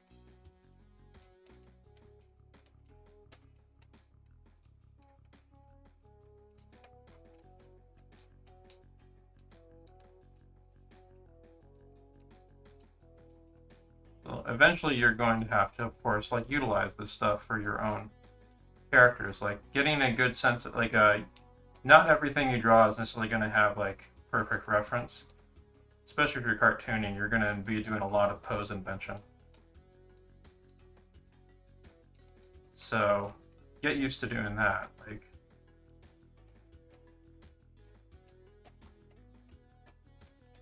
but getting a good sense of like the rhythm of how balance and form works and stuff from doing these gets you much stronger results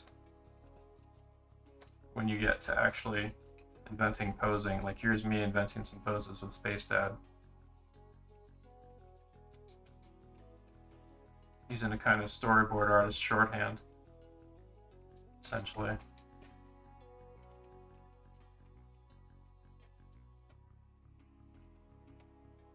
Like I said in like a previous thing here, I want to really like do some like personal project work using Spacedad. Like maybe like a stream intro animation or something, and it'd be like a perfect fodder for me to like demonstrate storyboarding techniques and animation techniques or something. Be a fun portfolio project for myself, and also a way to kind of develop personal branding for fun. I mean, I deliberately invested enough stuff into what Spacedad is in order to make it fun for me to do things with him in the future if I want.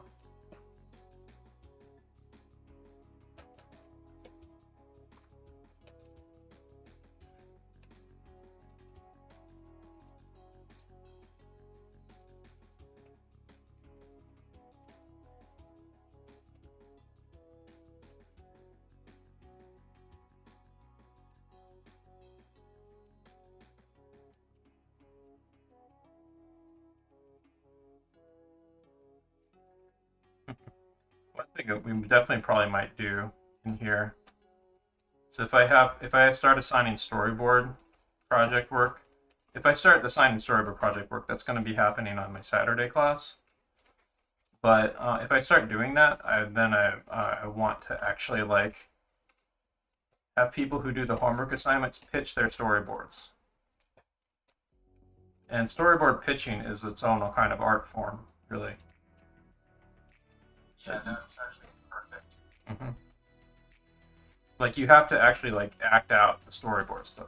Like storyboard artists basically become actors when they pitch their boards. They have to like show the energy in it and stuff.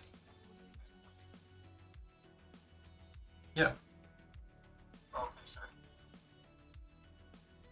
Yeah, I actually messaged Brian Seacrest on Instagram, right? Oh, cool. He responded with start making boards and pitching them on and posting them online. Mm-hmm. That's awesome. Yeah. We have some really experienced storyboard artists from our Discord community too, who might be able to help me guest teach a class and offer their insights too. Yeah, that'd be great. Mm-hmm.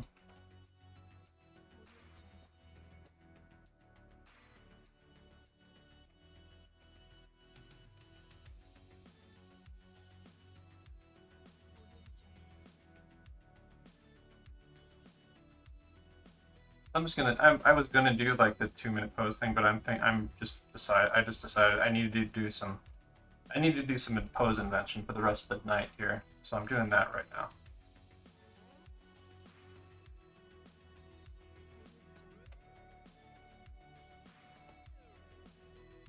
At some point, I need to start playing with my own sense of cartooning, so I feel like that's what I need to do at the moment. I did something like that yesterday, and I think on Monday also. It seems to be a good way to end the session, where like, okay, you've gotten plenty warmed up now. Try doing character stuff of some kind, either inventing stuff based on the story, the stuff in front of you, or just playing with your puppetry. It's like making the puppet move around.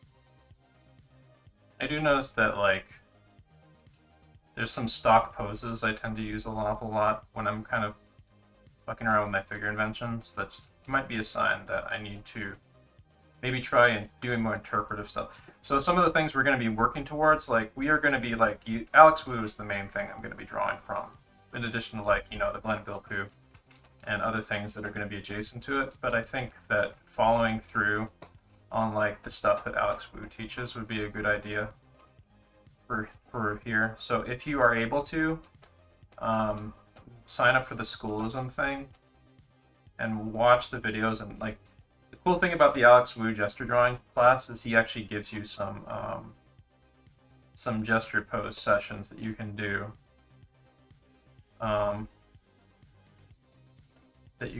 and draw along with.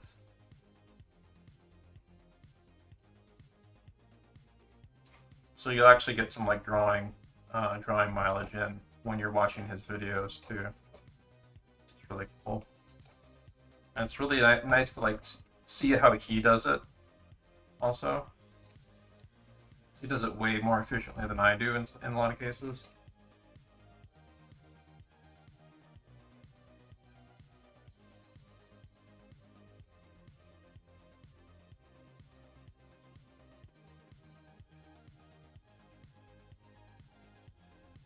Right now I'm just kind of playing with like Spacedad, basically.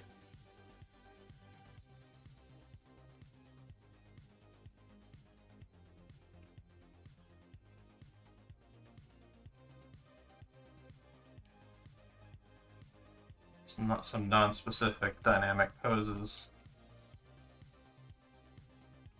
Just kind of playing with the puppet. Yeah, it's a little more.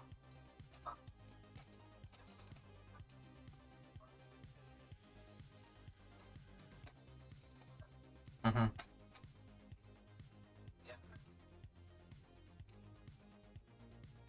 Yeah. Gesture is the root of everything you draw too. So I mean, like you're gonna inherently when you are studying like a lot of shape stuff or studying a lot of like anatomy stuff, 3D shape stuff. I mean, that things are gonna stiffen up a little bit, and then you can like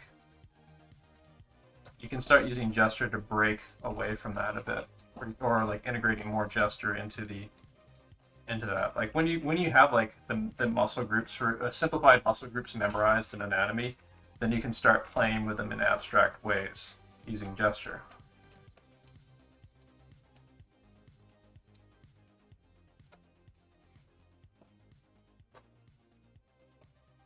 That's going to be one of the things that we go into.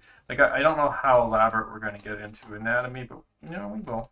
There was like that great Floopy Newbie guy that I showed you where like the storyboard artist's shorthand for muscle groups and so on. Like that, they showed it off, like they showed like, no, you don't need to like fully polish this stuff. You just have to understand generally how the muscle groups work and what they are. Maybe refresh the knowledge every time. Like the point of anatomy is you're supposed to like kind of memorize it. So it's there intuitively, and you will continually refresh it, but you don't have to be constantly doing it. It should just be something that threads in through everything you do, like in the back of your head. That's also why I've wanted for a while to do some kind of like a anatomy crash course week or something like that, where we just spend like a week or two completely concentrating on anatomy and memorizing the muscle groups and stuff. And the muscle groups and their functions. I haven't quite strategized about how to go about doing that yet, but that's something that I definitely want to do sometime this year.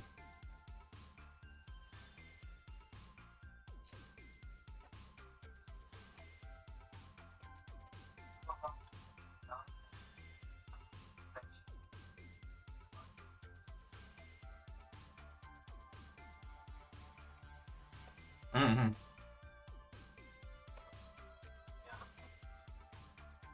Yeah. In any case, like that one Floopy Newbie thing that we looked at, I really like for us to keep in mind we should never be trying to do everything at once. Like if you're doing anatomy, concentrate on anatomy. If you're doing gesture, concentrate on gesture. Like these things build off each other, but when you work on a project, you do it in different phases. Like you might do a thumbnail pass that's like super loose like this stuff. But then you do another pass where you tie it down more, you get more elaborate, you get more thought out with the poses. You do another pass, you do other passes where you like in animation where you do like your super rough, short handy animation, kind of like even like this, how I'm drawing right now. Then you do like some other passes on it where it's more worked out, more thought out. There's a little bit more of descriptive shapes in it.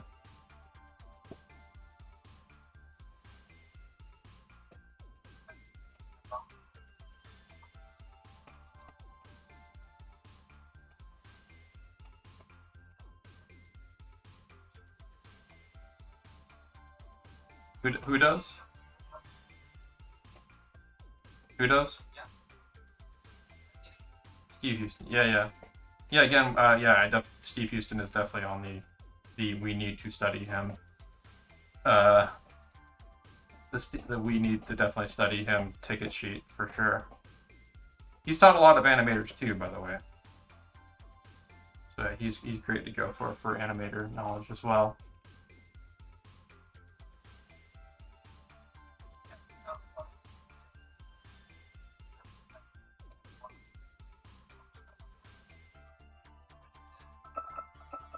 That's great. Yeah.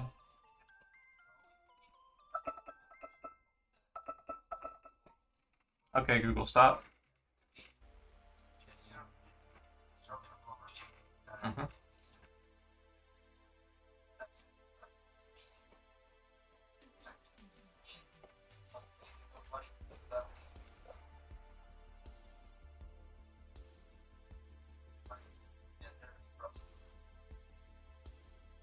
Yeah. Great teachers are people who make the thing that you're learning fun, for sure. They either make you take it really soberingly seriously, so you push yourself, or they make it really fun, or sometimes both. Preferably both.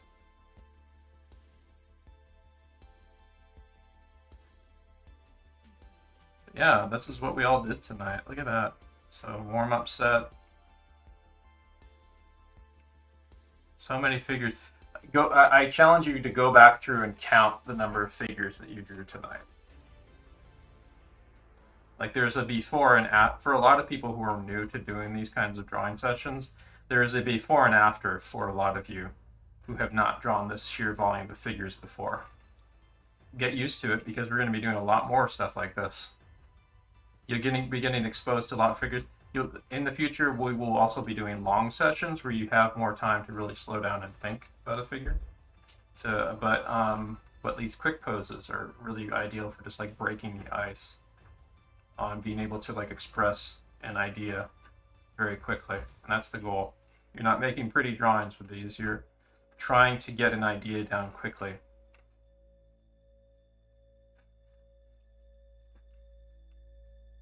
And strongly. So yeah, thank you all for coming. I'm going to cut it off here because I have to go for the little game session. I'm playing Deep Rock Galactic with some game devs, including some ex-Valve people, which should be kind of interesting, on a Discord server they have. So I'm going to go do that. That should be pretty fun. And I'll see you guys next time. I'll see you guys tomorrow in my Discord, and I'll also see you on Twitch. I'll see you tomorrow in my Discord for the Storyboard stuff. We'll meet up at 5:30 again, and we'll go over Storyboard stuff. It should be fun. Like, I'm trying to strategize about what would be the fun thing to do that's going to build us momentum. And the fun thing to do that's going to build us momentum is tomorrow. We're going to keep doing some more of this stuff, but we're also going to be combining it with like Pixar Storyboard stuff. I feel like we should. Why are we doing this? Like, why are we doing this? Like, well, we're going to be looking tomorrow at what we do with this art muscle we've been building up. basically, with the Pixar story stuff. And I'm hoping about like on Saturday, we will have enough momentum built up that we can actually do some like storyboard, real storyboard stuff on Saturday, the Saturday class. But we'll see how things go.